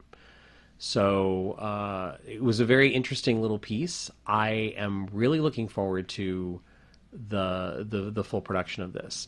And I'm gonna mention something that, because this is the thing with all of this type of theater, that it's sort of a little bit vignette oriented, even though there's definitely an overall theme tying everything together here. By the way, for a convention show, Mike, like Zombie Joe's also, which was literally performing almost next door, the lighting, the sound was so effective, and they managed to get a couple of really good, effective, creepy moments. And there was one freaking awesome jump scare in this show that got everyone. Nice. It was just like, wait, I'm in a freaking conference room at a convention center, and they managed to get me to yelp like I'm in a haunt. Oh, you reviewed it right there? So, no. Yelp is, wow. It's one of those days. It is one of those days. So yeah, and I actually, it was a great lighting and sound effect combined with what the actors were doing. It was a really effective moment. So this show deals with, the beginning of the show. The act that we saw dealt with childhood fears and how they're born. And I thought it was quite lovely. I walked out and had a conversation with someone that absolutely didn't speak to them. And their attitude was like, you know what? I get it. It just didn't work for me. It's not my cup of tea. And I think it's that sort of, I don't want to say melodrama in a bad way, but it is a very stylized narration. And it's sort of it's like, we're going to show you something dark, and then they actually expand on that. And I don't know if it was the trajectory of the plot, I don't know what it was, but he just said style-wise it didn't speak to him. So I find it interesting that, because I walked in and was like, I am so in for this show. I am 100% seeing this show when it opens. And he was like, well, not so much for me. So I always find it interesting when I talk to someone who had such a different reaction than I did. It's always interesting to see, because it definitely spoke to me, didn't speak to him. So I thought that was kind of cool that I was actually able to have the conversation with someone that it didn't work for. So, but I'm in for this, dude, and I think you would really enjoy it. I know you didn't. Wait, you didn't have a chance. I didn't get a chance to see it. Yeah. Yeah, I know, because I know I'd recommended it to you, and you didn't think with the rest of the day that you'd be able to, because we had the panel and stuff later. So, but yeah, it was like, I really enjoyed this and thought it was very creepy. It's not full, flat out horror. It's creepy, get under your skin horror. And so I'm definitely in for this. So, and they'll be coming back later in the season with a full 3-act show, apparently. So after Fallen Saints, what did you do? Well, I did something which you actually also did, but later in the day. Yes. Which there were lots of little pop-up sort of immersive things going on at the convention. You mentioned the thing where you had to find a table, which led you to something else. Well, this was another one of those. Before the convention, Stash House Escape Room had let people know that there might be somebody who wanted to talk to them if they could figure out how to make it happen. And basically we found somebody in the lobby, and they sent us on a little bit of a mission. And I did this also. I did this with Justin from Chicago, and he and I. How much detail do you want to go about this? Because Just because I don't know if it's going to be repeated. Right. Probably shouldn't should. because there is some funny stuff that happened that I'd kind of like to share, but I don't want to don't want to Yeah. give something away.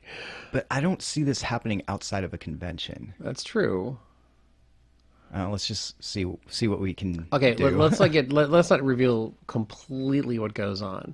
The basic mission is pretty clear and immediate evident that the storyline of Stash House involves a character named Ray. It's not a storyline; it's a world. Okay, it's a world, and in this world, Ray is sort of the guy who likes to call the shots. And No, he is. What? Why are you talking about Ray like that, man? Like, you know he's gonna listen. He is the shot caller. Okay, he is the boss. He is the guy. He is the guy. But for some reason, in this particular circumstance, he was trying to, let's say, do a business deal that I don't think other people had quite the confidence in that he did. Yeah, he needed some help. So that's where we came in. And we were told that we had to go find something on the show floor.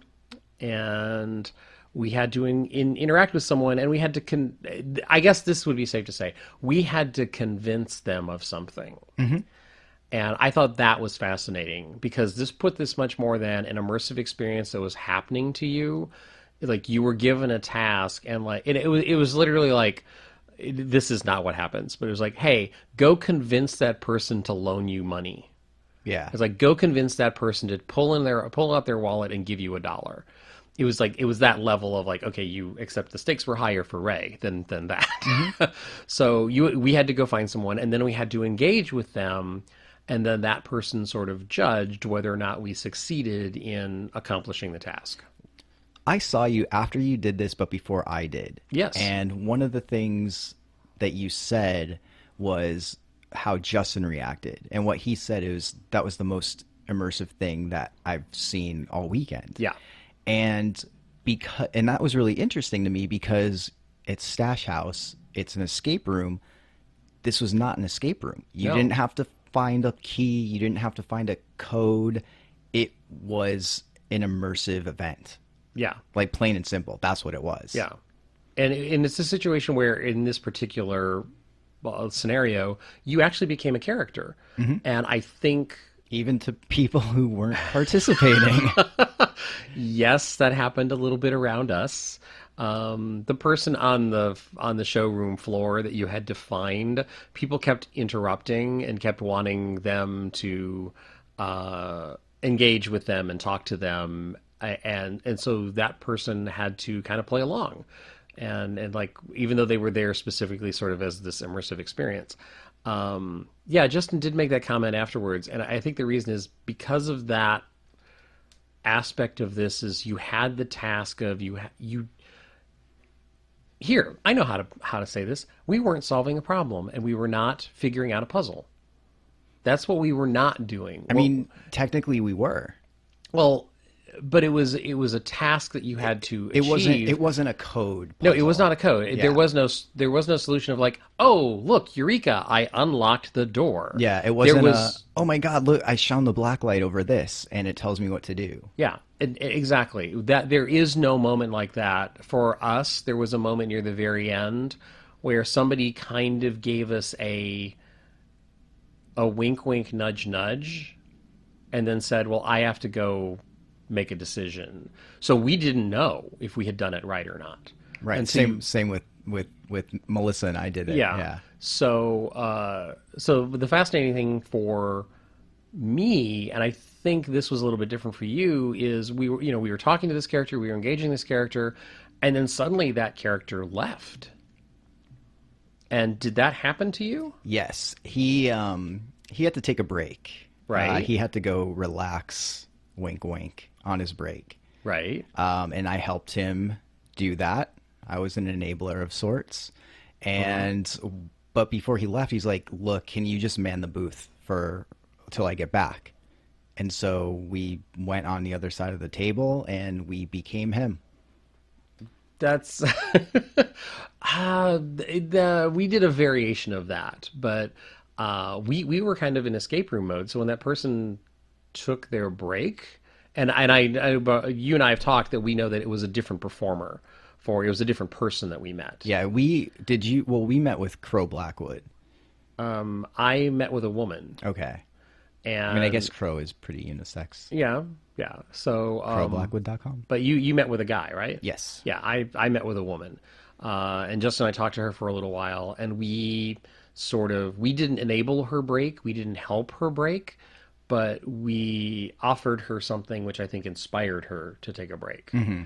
And she kind of said, "Hey, there's stuff here that you might be able to use." And so we went into escape room mode, and we were trying to figure out. We were looking through her stuff. She had a bag, which I literally think was her personal belongings. We went through them. we were like, I don't know if we're supposed to be doing this. I have no clue what I'm supposed to be doing right now. But I'm searching this person's personal belongings. I feel so wrong. Which I think is wonderful. That we felt so awkward and so weird. Well, because you're not thieves, so. Yeah, exactly. It made us very uncomfortable, I think. And Justin was a little quiet. I kept literally looking at Justin, trying to like get him to talk more, which I've done to you at times during things, Mike, and you usually don't. And Justin was kind of quiet, and then I handed him something, and then like he got engaged a little bit later when a prop had to be used. But yeah, and so we were then, as we were doing our like going through personal belongings and things like that, we found a couple of things around the table that I thought, well, maybe this is it. And then somebody walked up and interrupted us. And come to find out, that was sort of the person that we were actually supposed to be engaging with. And the first person was a bit of a red herring, I think, which was really clever. And so then we had to like, oh, this is the person that we have to like convince to do something for us. And like I said, I didn't know how to do that. And so what I did is I literally used the props on the table. And I said, been given a little bit of information about this guy, and I literally got him. I like handed him props. I like, hey, do me a favor, do this. And I'm handing him stuff from the table, and he's engaging, and I kind of led into this, you know, because the story had, how do I put this? I guess you could if you could almost interpret a supernatural vibe to it if you wanted to. Mm-hmm. And so what I did is I ran with that, and I was like, hey. I was like, do you believe in this stuff? Do you? And I was like, you know what? And literally when he touched one of the props, I was like, why did you choose that? It's like, obviously you chose that. And I used that kind of against him. Right. You know, and that's how I did it. Using your magician tricks. But he's just like, well, obviously this has meaning. It's like you did this. It's on you completely. So obviously you have to do this. You know, that's kind of how I did it. How did you realize, like, how did you get to that point where you knew that you were landing the task correctly? We didn't. I know, but how did you? What did you use to persuade? Because one of the when you find the guy you're supposed to find, yeah, like to start the experience, one of the things that you find out is it has to be undercover. It has to be secret. Right. Don't let them know. Don't let them know you're onto them. Don't follow them. Yeah. So once we spoke to the person that we needed to speak to, and they got up and left, we waited a couple seconds and then tried to follow them. Because we thought they were going to lead us to the final person. And with the floor the way it was and how packed it was and how quick she darted away, we lost her. So we spent like a few minutes like just going like around looking for her. Mm-hmm. Yeah. But you said you were interacting with a guy, I thought. Yeah, and he went on break. And the person that came to the table was a woman. Oh, I understand. Okay, got it. And so we were looking for her, and ultimately we found her in the back of the booth, which was not part of it. And that's when we were like, oh, okay, we're done. And then yeah. That's when Melissa got a message from Ray, and she's like, "Oh, we're good. It worked." Oh, interesting. Yeah, so okay, this is fascinating because you obviously had a very different experience. Yeah, and on top of that, we had someone that was not part of the show that thought we were a legit operation. Yeah, that actually, when we walked up to engage the person, they were engaged with someone who thought they were a legit operation and were offering a service, and like the like Justin very subtly displayed something on his body. Wait, that came out way wrong. That came out way wrong. After a night with you in a hotel, look what happens. Hey, wait a minute. So, yeah, he kind of like visually did something where he's like, "Hey, I think we might need to talk to you." And so that person sent the other people away and let them know. They're like, "Hey, our time is done," and like, hope I provided something. And like those people left, and then we were actually able to engage them. So the interesting thing is that literally they hid someone in this convention at one of the booths that people thought was a legitimate service and were trying to engage them, and at times they had to fake it, and they had to like vamp until someone like you or me showed up, or Justin or Melissa showed up, and like, yeah, we have a task and we're going to engage you and we're going to try to achieve something. So the fact that that was sort of kind of going on was such an element of fun. Mm-hmm. And I think that's why Justin reacted the way he did, was the fact that when you got to the end, there was no eureka moment. Right. There was no, we unlocked the lock, we opened the door. There was none of that to this. It was all nebulous. It was all up in the air. And the fact that I sort of was using the props on the table, when we got to the very end of the experience, I found, I kind of asked about that, and the, Tommy, who is one of the guys behind, of Tommy and Don, who are behind Stash House, he said, it's like, that's completely legitimate. And like, and I think I think in my head, I was wanting to know if it was right or wrong. There is no right or wrong. Exactly. Your path is your own. And I think that's what shocks me about this, is literally, well, it's like real life. You can do what you need to do, whatever it takes. Yeah. So whatever's around, if it has a benefit to you, use it. So, yeah, it's like, so this was utterly fascinating. And and Justin made the comment of like, this is the most immersive thing I've done this weekend. And I think it was that element of it, the fact that it was so unpredictable and it wasn't goal oriented and you weren't passive in receiving a show. And there's nothing wrong with any of those things, by the way. Yeah. I'm not saying that as a criticism against anything else we did at the convention. We had a blast this weekend. But this particular event was so outside the box of what was going on around us. And so this was a taste of something very unique, and I hope they do more of this. Yeah, me too. Oh, and I was very nervous, and I will say I was very nervous because I ended up talking a lot. I know that shocks you, but I was nervous because like, am I railroading something? Am I trying to complete this task? Am I actually missing something? But every time I stopped and looked at Justin, and Justin looked at me, and like every time there was a lull, it was obviously put back on us of like, okay. It's like, nope, not yet. Keep going. Keep going. It's like, don't have it yet. And we were just like flailing in the dark as far as like trying to find the target. And it was just like, when it happened, we were like, I think that was it. Do you think that was it? I think that was it. I think okay, maybe we should go back, check in at the beginning. So, and all the way up there, we were, it was really fascinating. This was one of the highlights of the weekend for me. Yeah, it was fantastic. And it's exciting to see where this can go. Yeah, very, very cool. Because the thing is, Crow has his own website, has his own email, has his own phone number. Yeah. So where is that going to lead? Yeah. Are we going to have to make a choice between Crow and Ray? Like, who knows? Yeah. I hope not. So, although Crow has some nice bling. Yeah, but Ray will kill you. Details. Crow can predict he will kill you. Yes. All right. Yeah, definitely. That was really fun, and one of the many little immersive little pop up things. I also know, Mike, that there was a scavenger hunt going on that I did not end up. It's just like literally, I was so busy and there were so many other things going on that I never quite figured out how to get that started, and I don't even know if I would have had time to finish it. Yeah.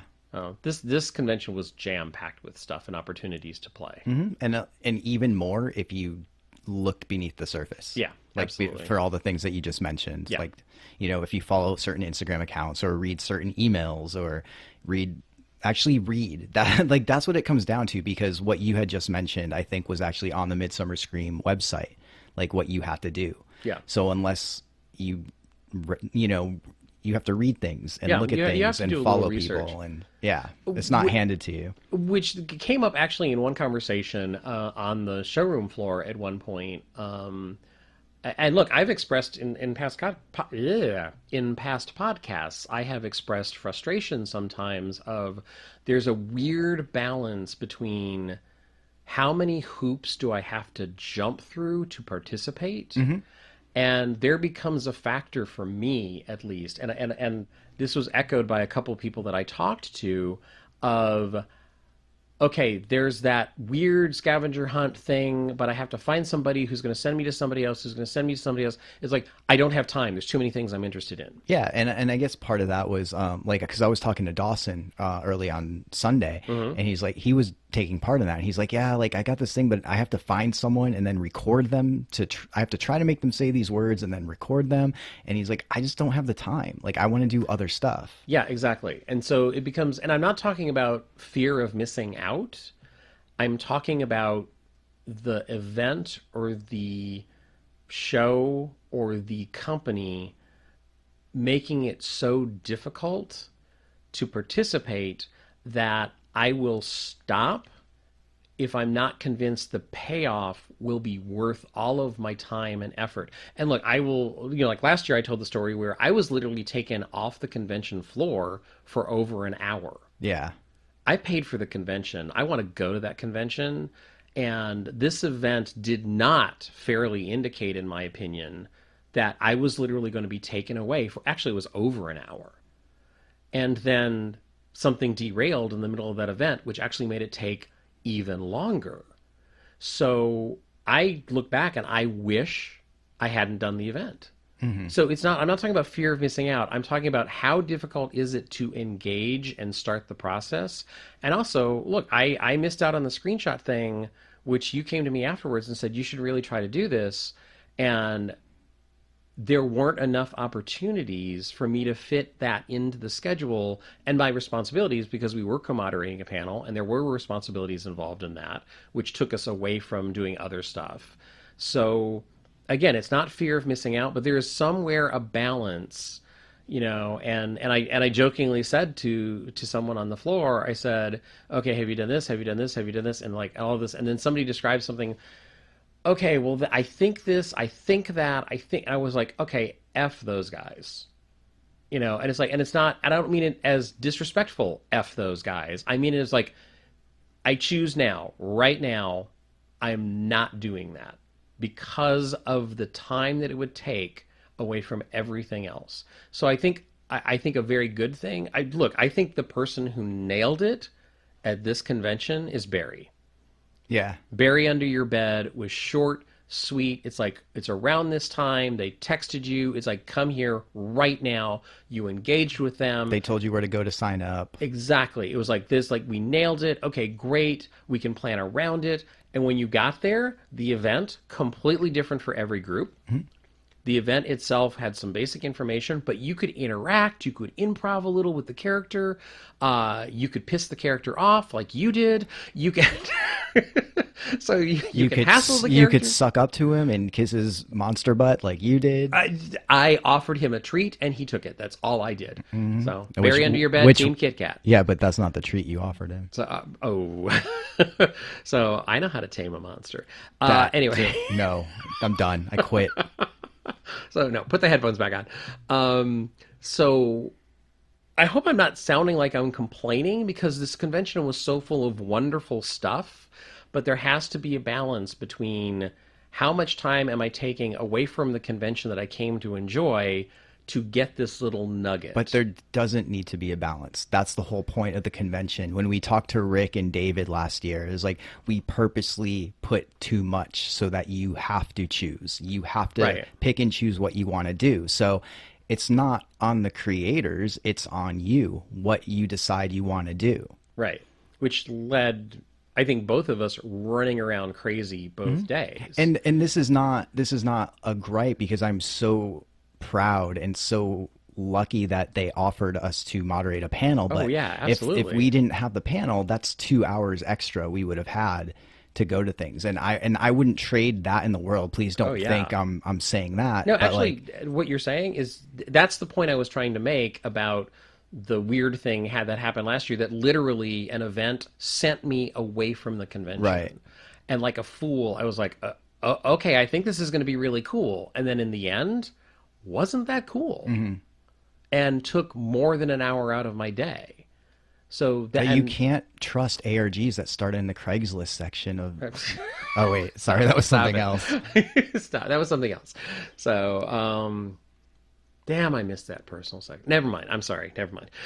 Those are fun to read. Oh yeah, they were absolutely fun to read.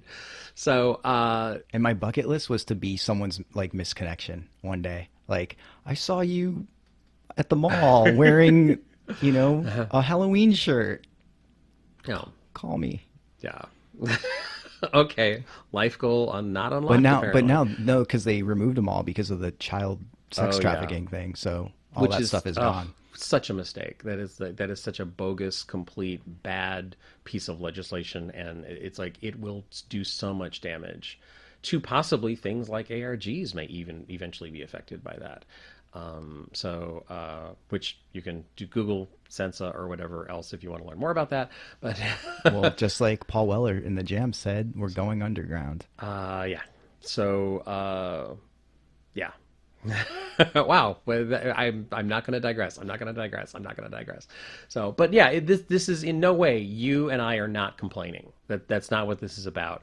But I think there has to be a balance. And I love, like, for example. But the balance is up to you, not the show, not the creators. Like, the creators should be creating anything they want. If they want to do a scavenger hunt that takes 2 hours, they can create that. It's up to us if we want to participate. Okay, fine. Then maybe the point that because I agree with you completely, 100%. I agree with you. And last year I made a choice that I was unsatisfied with by following something, and they took me out of the convention and delivered a completely mediocre experience. But here's what I didn't know is they were also not upfront about how long the experience was going to take. Right. And I think that's part of this equation as well, is like, and even if you don't have a sign-up time, for example, one of these shows that we've talked about, there was not a set time. You kind of had to luck upon somebody at the right moment, which you did, I did not. But you could find out the information of, you know what, this experience is 15 to 20 minutes. So therefore, if you notice that somebody else is lingering, you know that if they're going to be in front of you, okay, that's at least 20 minutes. So you're not going to have an opportunity. So are you going to stand here and linger for 20 minutes? Or are you going to go do something else that you're going to have fun at too? Right. So it's like, so I think that's part of the issue with this convention setting is like, if you're going to do these hidden events, you need to be able to tell the patron, it's like, cool, absolutely, you're on board. Let's do this. It's going to take about 20 minutes of your day. It's going to take 30 minutes of your day. And to be fair, everything that we've done, they had that. Absolutely. I didn't. Absolutely, they did. With the scavenger hunt thing, I don't know. That one I didn't know, and because I made the choice of like hearing other people, and I ran into somebody who was in the middle of it, and I also ran into somebody else who was like, okay, do you notice the guy over there holding the such and such thing in his hand, and he's talking to someone else? Okay, he's the middle section of that immersive event over there. And it's like, but I know he's only the second part, and I know there's at least 2 other parts. So like somebody cued me in on that's going to take some time. But I don't know if they did that up front or not, because I never found the upfront version of that. So, which was my choice. At that point, I literally had like 4 things on my plate that I was trying to do, and I just made like, okay, you know what? This is it. This is what I choose to do. which is what you were leaning toward a few minutes ago of like you have to make the choice of what you're balancing. And I did that this year, and I was more successful at it than I was last year. So to go back to your point a second ago, it's like we love the fact that we took a couple of hours out of our day and helped with a panel and all of that. It's not about that. It's about sort of being able to plan your day about what your responsibilities are at a convention or what you choose to do, and knowing up front like this is going to take approximately this amount of time, or if you can't sign up, schedule a time if you can or whatever, which I think was better this year at this convention. All the pieces that we dealt with seems to have that up front, and it is appreciated. Because I also heard other people doing the schedule thing of like, you know what, I'm going to come back in like an hour and try to do this, but in the meantime, I'm going to go over there and do that. So, and that's kind of how I worked in my time for the Hall of Shadows, which the Hall of Shadows is this big collection of like mini haunts and the little demo things. And there was one area that was kind of a lounge area that Sinister Point had. There was another, like a home haunt that did a display, but it was not really interactive. It was just super freaking cool, that kind of thing. So, and in all my free time, I was either hitting the vendor floor, and I would literally say to myself, okay, I've got 30 minutes to wander the floor. I've got 30 minutes. Can I do 2 mini haunts? Right. So, and events and experiences being upfront about the length of time that they take help you plan that, which is incredibly appreciated and I think necessary to be fair. And again, not fear of missing out. It's just fear of not having the information that you need to balance your day. So you just mentioned the Hall of Shadows. Want to go through what we did in there?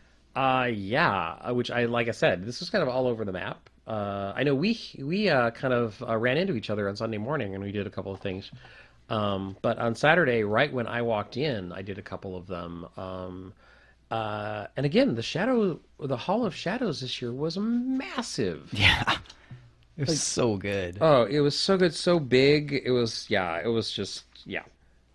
And I just want to mention one thing up front, Mike, which you had to have noticed because it was almost dead center in the Hall of Shadows. And this is one of those things that you just look at it and go, oh, that's so cool.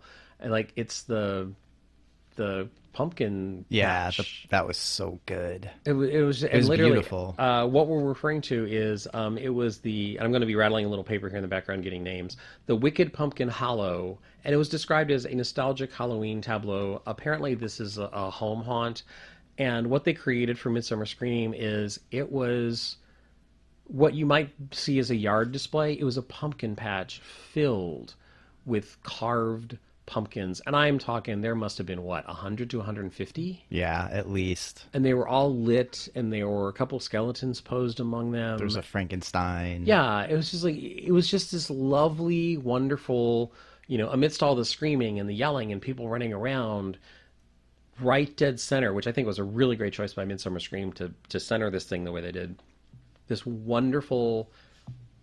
I looked at it and went like, yeah, that's what Halloween's about for me. Yeah, same here.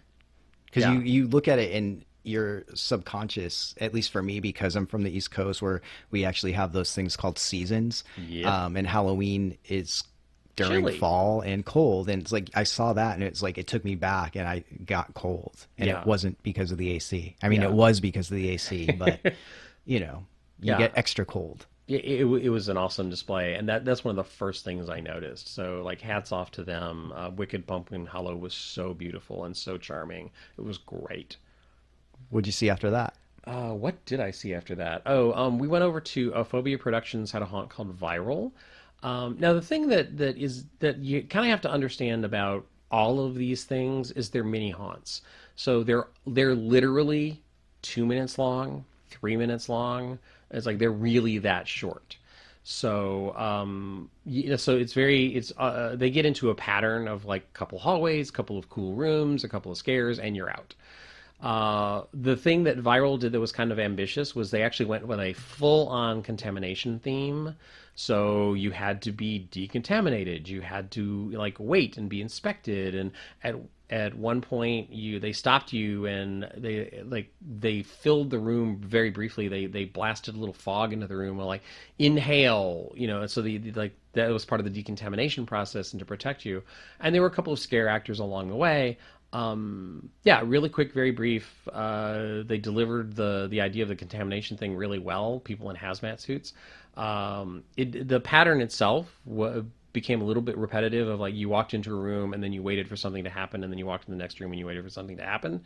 But like I said, mini haunt, like they sold the theme. It was actually kind of cool and a couple of effective scares. And I like this one because it stood out a little bit more to me because it was more theatrical. Yes. Because you had these people explaining the story. You had these people, it's like, you need to be here because we need to decontaminate you. You need to do this. It wasn't just, most haunted houses have stories. It's like, oh, this is the serial killer's home, and oh, there's the kitchen with the dead body where they eat it, and because they're cannibals and stuff. So you get a story, but this is an actual story that they're telling you right as you walk through and get with the actors, which I liked. I thought it was kind of cool that in that storyline they're trying to protect the patrons, which was kind of cool. Yeah. What did you do after that? Well, I don't know.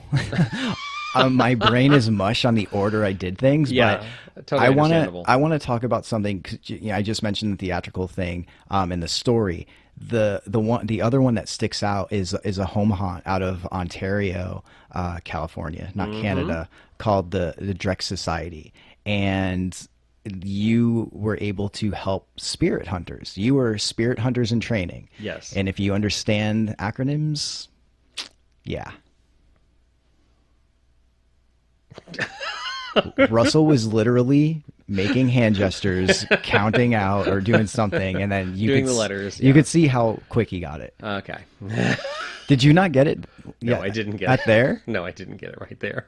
No, I mean like at the show? Nope. Like, oh, okay. Nope. Glad to help.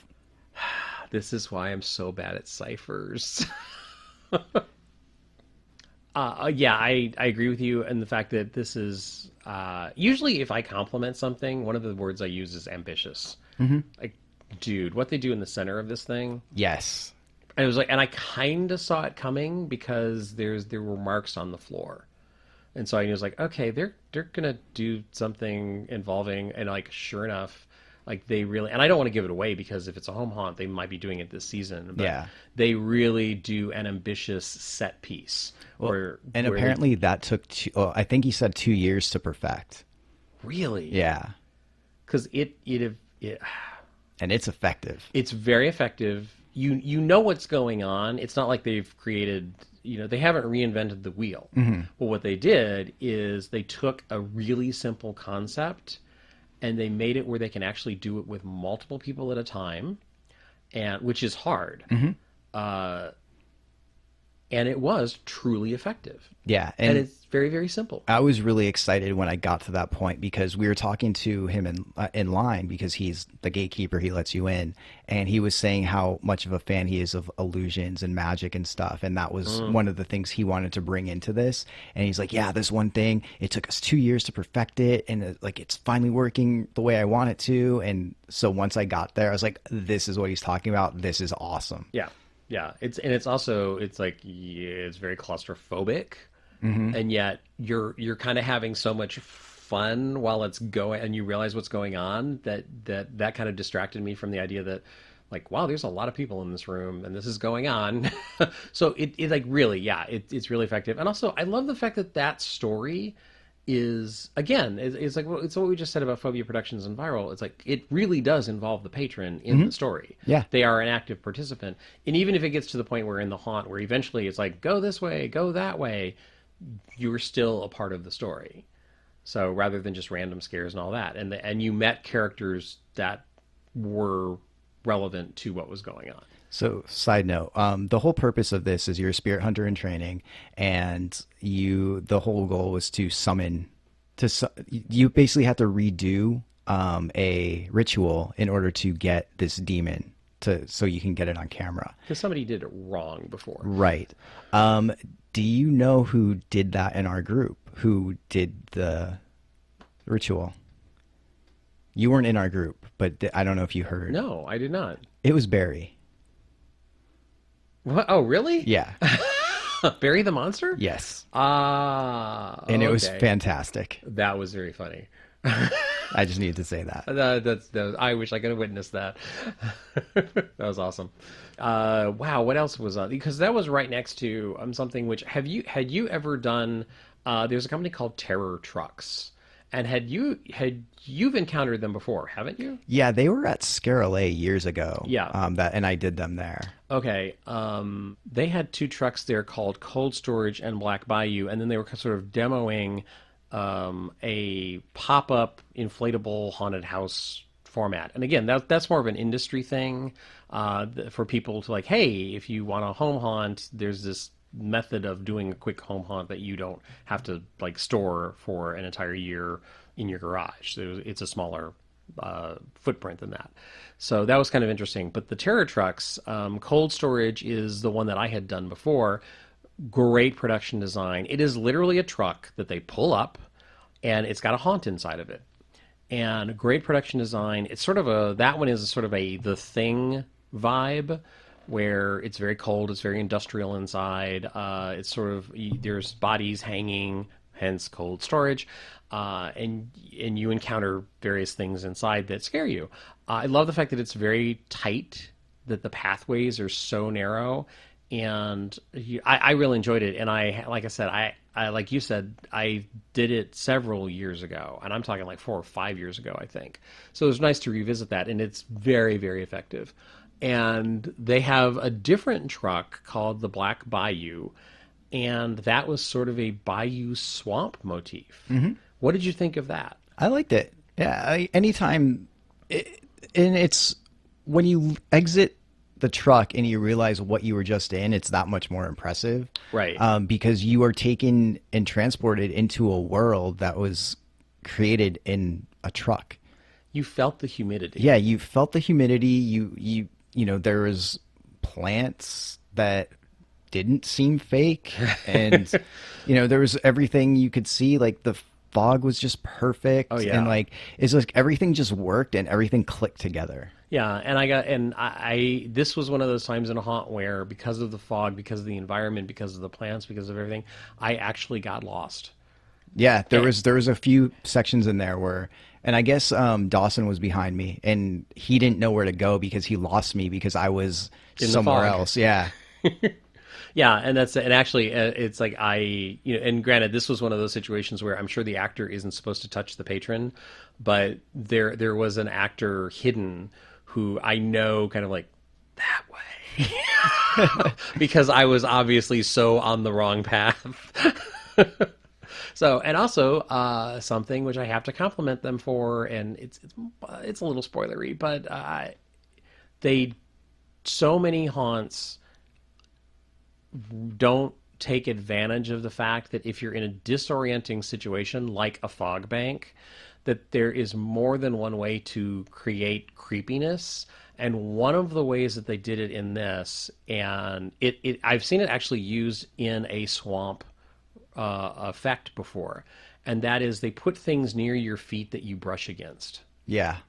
So it feels like things are moving around you when actually they aren't, and they're not a tripping hazard or anything like that. But they put things near your legs that you actually brush against. And that sort of thing in the dark, in the fog, with the right lighting is so creepy and so effective. And, you know, that kind of thing, that this is a company, the Terror Trucks company, is so good at utilizing their small, tight spaces like that they're really creative and they're very effective at what they do. So I'm so glad that they were here this year. Yeah, I dug it. Yeah, absolutely. Another thing that I really liked about the Hall of Shadows this year is, I mean, granted there were only 2, but truly fans created Yes. maze. Yeah. And 2 of those were the Trick or Treat maze from the movie Trick or Treat Right. by Murder House Productions, and then Donnie Darko from the O-Pee-Chee Haunt. Yeah. And both of these are done out of love. It's one of those things, because of how I work, where I work, it's like, oh my God, is this licensed? Like, you're going to get sued, but like, it wasn't like that. It's like, you could tell it was done out of the love of the movie and just wanting to create something based out of that love. Right. And both of them were just done extremely well. The Trick or Treat had key scenes and characters from the movie. Yep. And Donnie Darko, same thing. And like both of them were just like, I love this. Like I love these so much.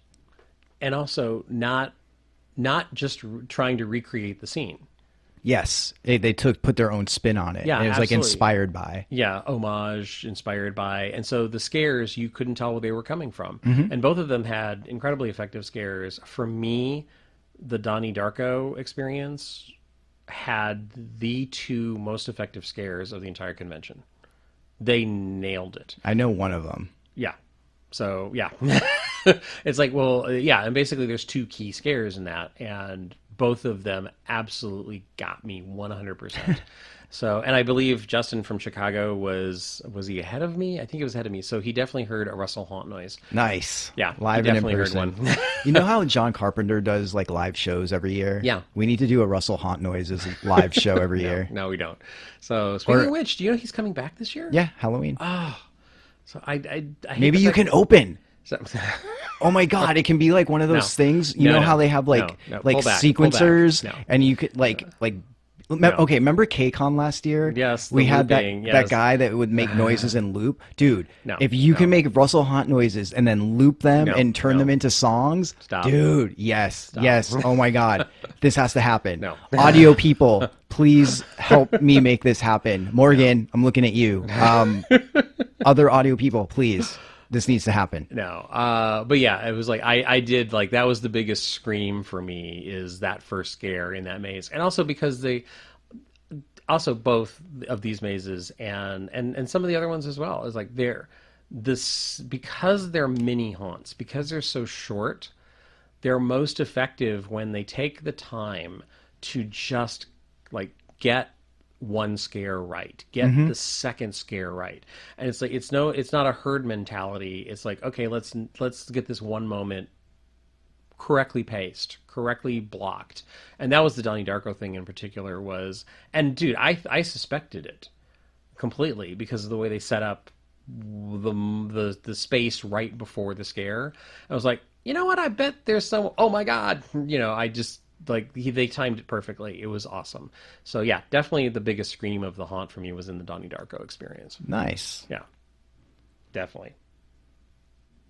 And I think right next to them, Mike, was the Bloodshed Brothers haunted house. Hyde Street Massacre. If you haven't noticed these guys on Instagram, they post a lot of really cool imagery and stuff on their Instagram. Like they're a fun haunted house. I will say inside that one had, I think, the most beautiful sequence of all the haunts. Was it the hallway? Yes. With the pumpkins? Yeah. Yes, I thought the exact same thing. Like, this is so simple, but it's so good. Yeah, it's just like I stopped. This is so beautiful. This is so cool, and I just took it in for a second because it made me stop. It stopped me in my tracks because I turned a corner and there is this image in front of you that is creepy and haunting and effective. And I love the fact that they chose not to do a jump scare in that area. Yeah. That's a good point. Which means the Bloodshed Brothers know what they're doing. Yeah. Because they know that's not an area for a jump scare. That's not. That is an area where you are showing your expertise and how good you are at creeping people out. I was like, and that was for me like the highlight of that. And they did do very good jump scares, and also the production design of that one, the set decoration, everything inside the Bloodshed Brothers haunted house was so effective and so well done and so cool. Yeah, that was a treat. Absolutely going through that one. Yeah, and I think right next to that one was Scare Ventures, the Haunted Lodge. Which I think this is the one I couldn't get in because of the line. Okay. And this is something that I guess they're going to be in San Diego this year, and it sounds really cool. It sounds like it's going to be pretty long. But this was basically a haunted Elks Lodge. And the thing with Scare Ventures that we were talking to the people at the running the line is I guess they're more of a hire us to do something. They don't necessarily have a year after year steady place. Oh, interesting. So for the Haunted Lodge, for example, the an Elks Lodge hired them to do something one year. And I guess they do stuff all over the state. Oh, that's awesome. Yeah. So, and it was good. There was some effective scares. Another thing I wanted to mention is this year there was to me, such a focus on smells throughout all the haunted houses. And that's one of the things I noticed, and it was very cool, because it's not something it's something I remember from previous years, but not as much as this year. It seemed that most places had scents to go with certain rooms, which I thought was a very cool addition. Interesting. I didn't particularly notice that. I was aware of it a couple of times for sure, but not overall. And then I think right next to that was Shattered Realm, which was the Inland Empire Asylum, which, you know, Mike, that asylum themes I enjoy. It's just Really? a straitjacket. It's actually just a warm hug. The interesting thing about them is they were actually overall less jump scare focused, I think, than the other haunts in the Hall of Shadows that I went through. And they were more about mood and motif and environment. And, you know, you'd walk into a room and in one room, there was a actor sort of performing surgery, a rather disturbing surgery on it was a dummy, but the actor... Or was it? The actor never... I kept expecting the jump scare, and instead, he just let people come into the room and observe him. Mm-hmm. And he sort of was aware that we were there, but he never moved at us. And so it became this whole thing of like, I kept creeping across the floor toward the other exit, and I was like, when's he gonna jump? When's he gonna jump? When's he gonna jump? And so that anticipation was actually just as effective as the jump scare would have been. And that happened a couple of times inside the Shattered Realm haunt, where they were like they created the imagery, they created the mood, and then just let you sort of maneuver through it. And there was a jump scare, but I just thought that was like, oh, they're not in my face, they're not coming at me the way some of the other haunts are. And that's not a criticism, it's just an observation of like, it's really interesting that they just kind of let you steep in the creepiness. Yeah. I thought that was a nice technique that they used in a mini haunt. Also, I think it's a little daring in a mini haunt where you're trying to move people through so fast and in such a short period of time. So that was a nice touch by them. Did you get to do the Twisted Minds one, Annalise the Experience? No, I went back actually after our panel on Sunday, because that was when every time I went the line was pretty long, and I didn't have a chance to do it. And I went back and they closed it just as I was walking out. Oh, I was able to do that earlier, and that was fun. Cool. It was basically, a redneck shack, a house. You walk through, and lots of jump scares, lots of smells. The best was watching people leave, because there was a final scare at the end to send you off, and watching people just kind of like run out and jump out is fantastic. Cool. Yeah. I'm hoping I'm getting this information correct. I believe, if I'm not mistaken, those are home haunters that are trying to turn pro. I believe so. So it's like, good luck to them. And, I'm so sorry I didn't get to that one, because I noticed that the line was noticeably long on that one. And it's just time, man. Yeah. It happens at Midsummer Scream. I know. So. Yeah, because speaking of time, we had to get to a panel that we were moderating. Yes. For those of you who haven't picked up on it yet, Midsummer Scream asked Mike and I to co-moderate a panel. Interestingly enough, it dealt with a subject that Mike and I are interested in. Weird. The panel that we were asked to co-moderate was called Immersive Horror: New Trends Outside the Box.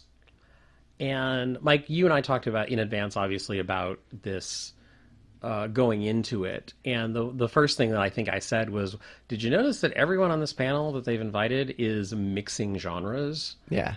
And so on the panel, we were lucky enough to have Rachel Fody from the LA area, who's Count's Den, Horror Escapes, Night Shift. right. So escape rooms and immersive theater stuff. We were able to get Ted Doherty, who has a history with Knott's and Universal. And wrote the story for Murder Co., which that is new Black Market Escape Rooms, Mm-hmm. right? Which is really so that's kind of a mixture of stuff. They brought in Ricky Briganti from Orlando, and he is someone who had worked at Inside the Magic for a long time, which is a really well-known website concerning theme park stuff. And he is now working with a company called Pseudonym Productions that in Florida is creating immersive experiences involving immersive theater, kind of scavenger hunts, gaming, all sorts of different genres mixing together. Yeah, and the last person was Justin Fix, who we know from Creep LA and The Willows and The Willows VR.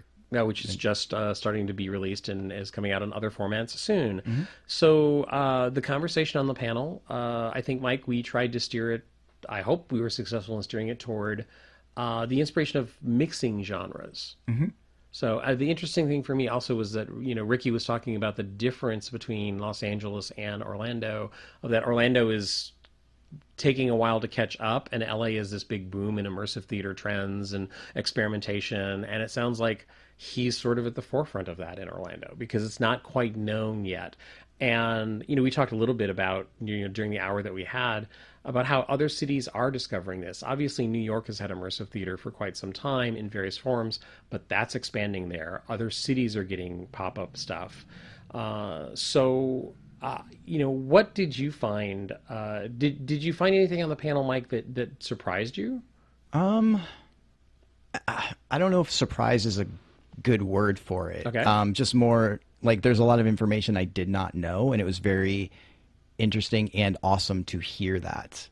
It was interesting for me to hear the creators talk about the development of how it's like, oh, I was working on this and I saw that and I enjoyed that format. So how can we mix the two?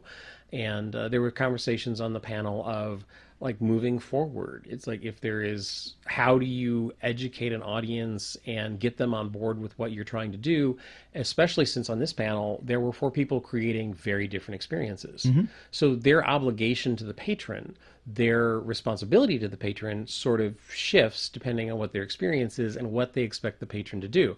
Obviously, someone like, Ricky is expecting them to participate in interactive exchanges with actors and do stuff which will lead to certain paths, and the Count's Den also has interaction, and the Willows has interaction, but you're following a specific track.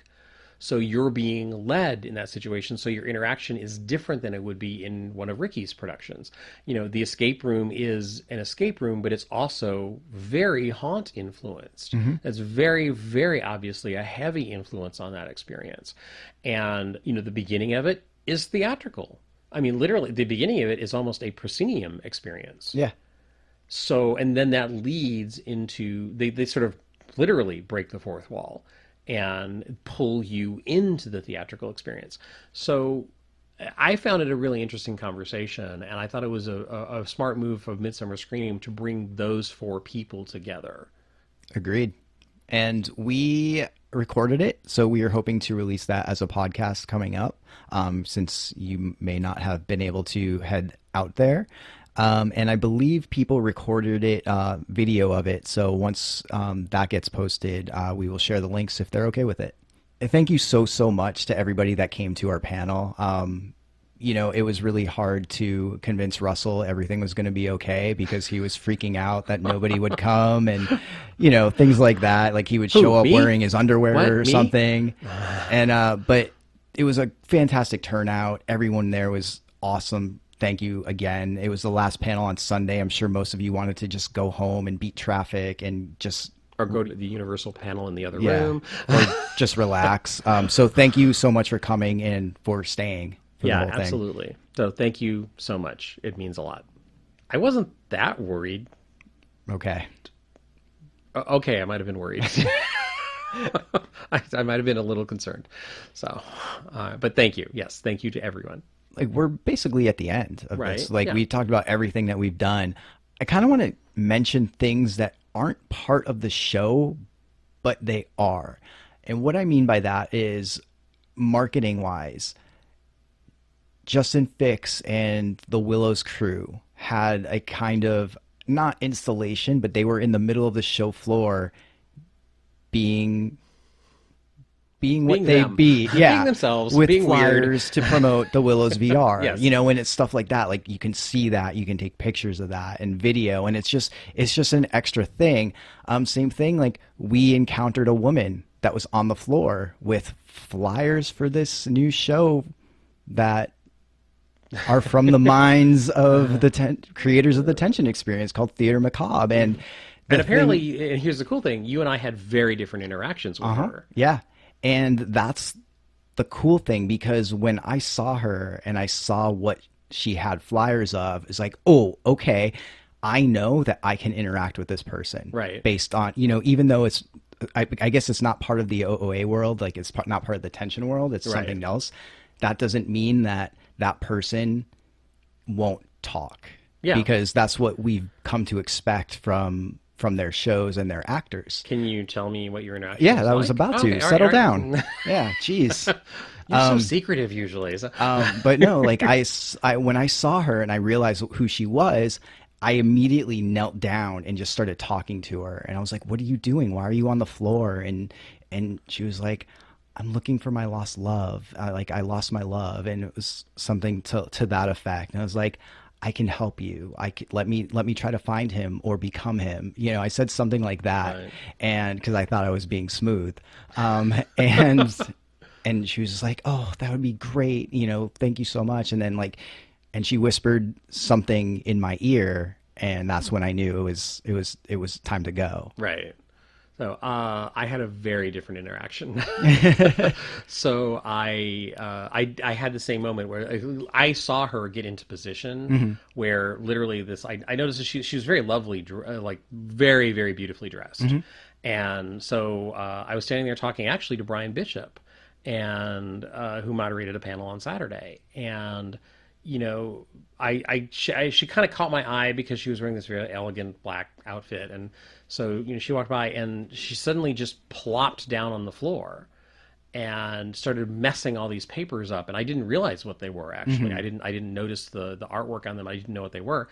And I looked at Brian like, that's kind of odd. And Brian just kind of smiled and went, you might want to look at that. Okay, so that was a chain reaction of effect, because I did the same thing to Brian. Oh, really? Yeah. So he was paying it forward, I guess. Yeah. So he just said, you might want to and he just pointed out, I was like, oh, and I just jumped in because it was like, okay, I guess I interact with this person. So I did something actually similar to what you did. I knelt down and I asked her, I said, are you okay? You're on the floor. Is everything okay? And she said yes. And she said, are you wanting to help? Can you help? I will try. I said I will try. And she took a moment and she's like, are you looking for me? And I was having a problem hearing her because she was kind of whispering on the show floor, so it was hard. But I'm pretty sure what she said is, are you looking for me? And I said, I wasn't. And she just was so hurt, and she was crestfallen. And I was like, "Oh crap! I said the wrong thing." Typical Russell. Yeah, I said the wrong thing. And she said, "Why wouldn't you look for me?" And I literally said, "I was so intimidated by your beauty." Nice. And she literally throws up her hands and faints in the middle of the floor. So I'm sitting there with this woman unconscious in front of me with all these flyers on the floor, and like, and she took a moment and she kind of was swooning, and I reached over and I touched her hand and I kind of helped her sit back up. Don't touch the actors. I know. But I she kind of sat back up and she handed me a flyer and she said, please, I think she said, please continue looking, I think is what she said to me. So I kind of knew it was the end. And so I started to stand, but she still had her hand out. So I as I'm starting to stand, my hand goes into her hand. And I kind of looked at Brian for a second, and I looked down, and I just looked down directly in her eyes and I said, may I?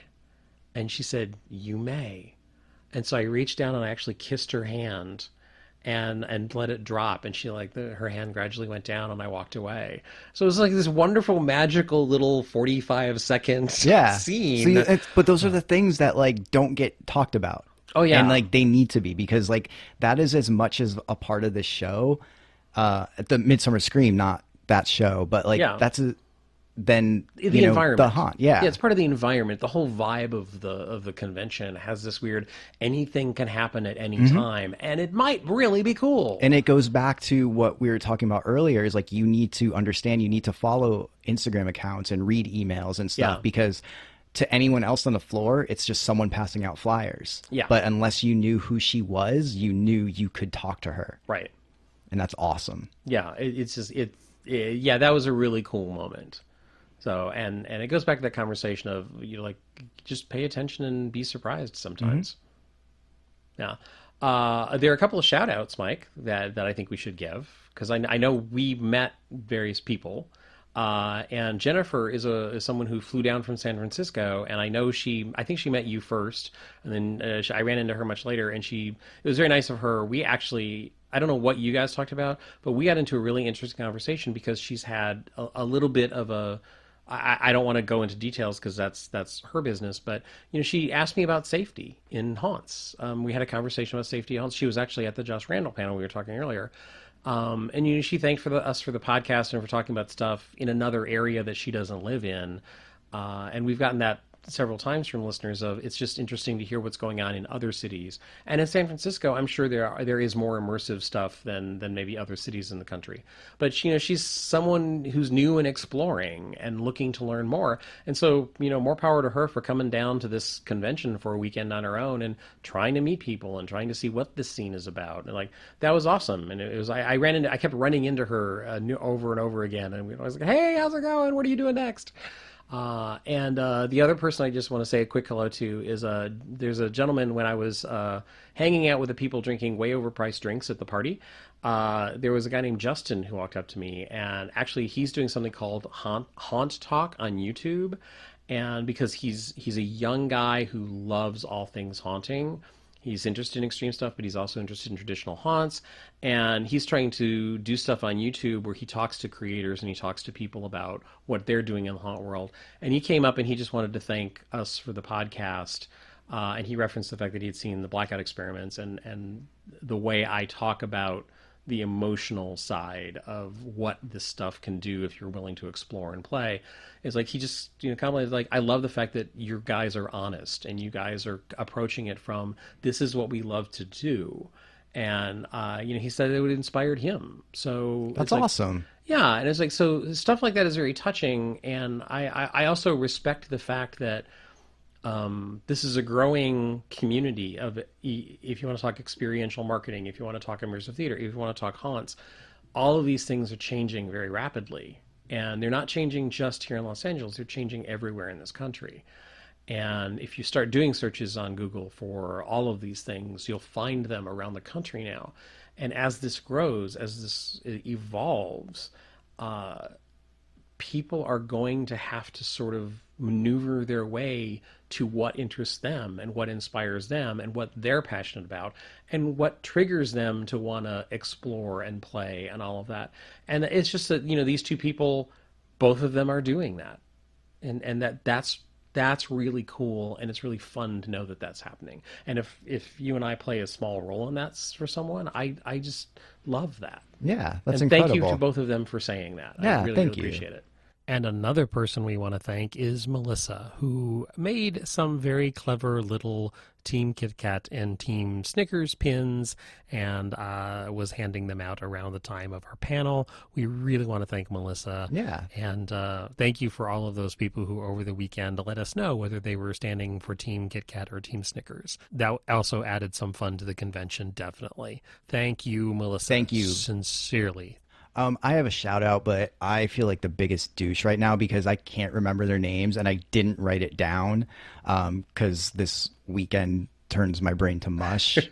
But to the two guys that are creating an escape room in Azusa who are about to do Stash House or who did Stash House right after I saw them, like, thank you. Thank you for coming up to me. I'm super excited to check out your escape room once it's open.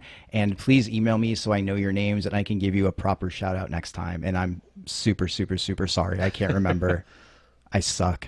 No, you don't suck. Like so many people said hi this weekend, and we ran into so many people that we've done stuff with. And there were a couple of times when I had to go, I'm sorry, you were completely out of context. Where do we know each other from? And like, oh yeah, we did this together. It was like, oh yeah, of course I know who you are. That happened to me a couple of times, definitely. And speaking of sucking, the one thing about this convention that I realized, nothing did.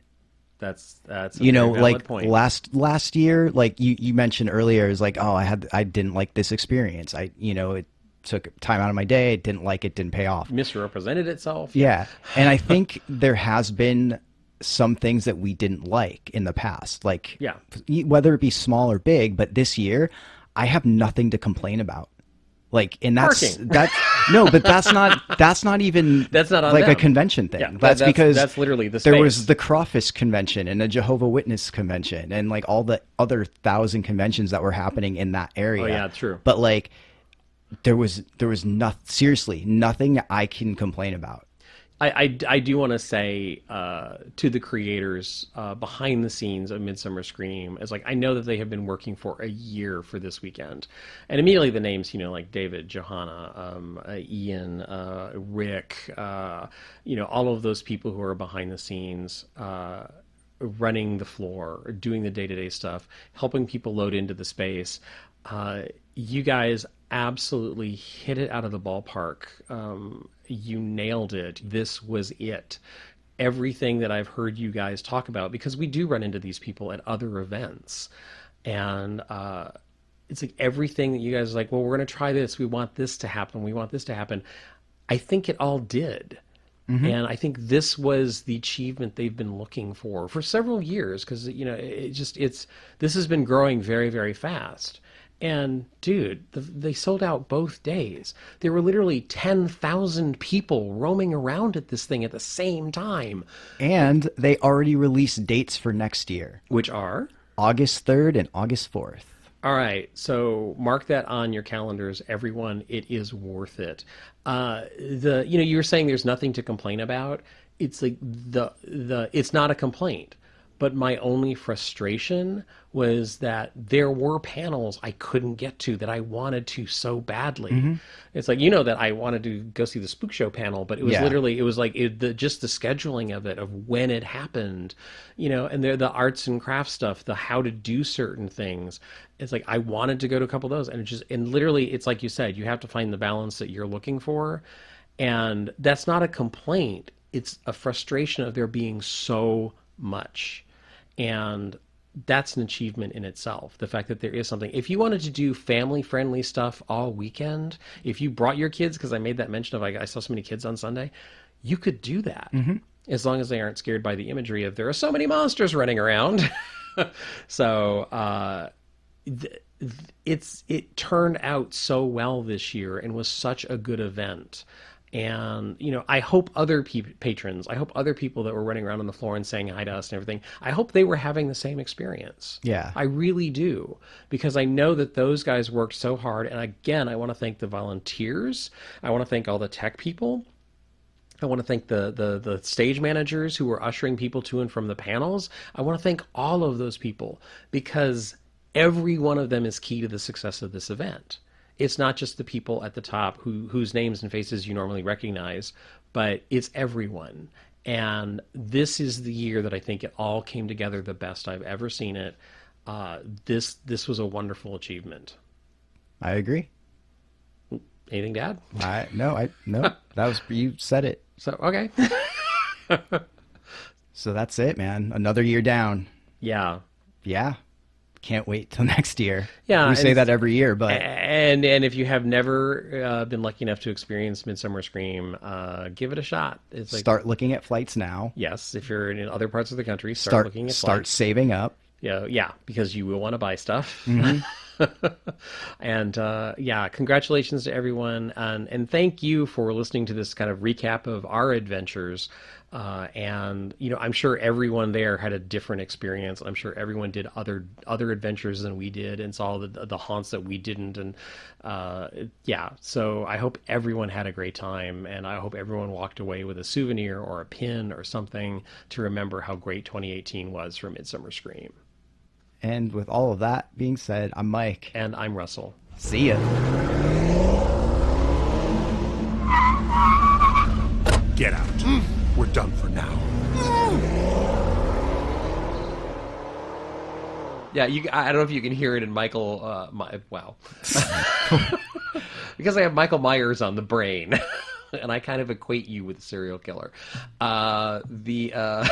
So, where was I going with that? I have no idea. I have completely lost my train of thought.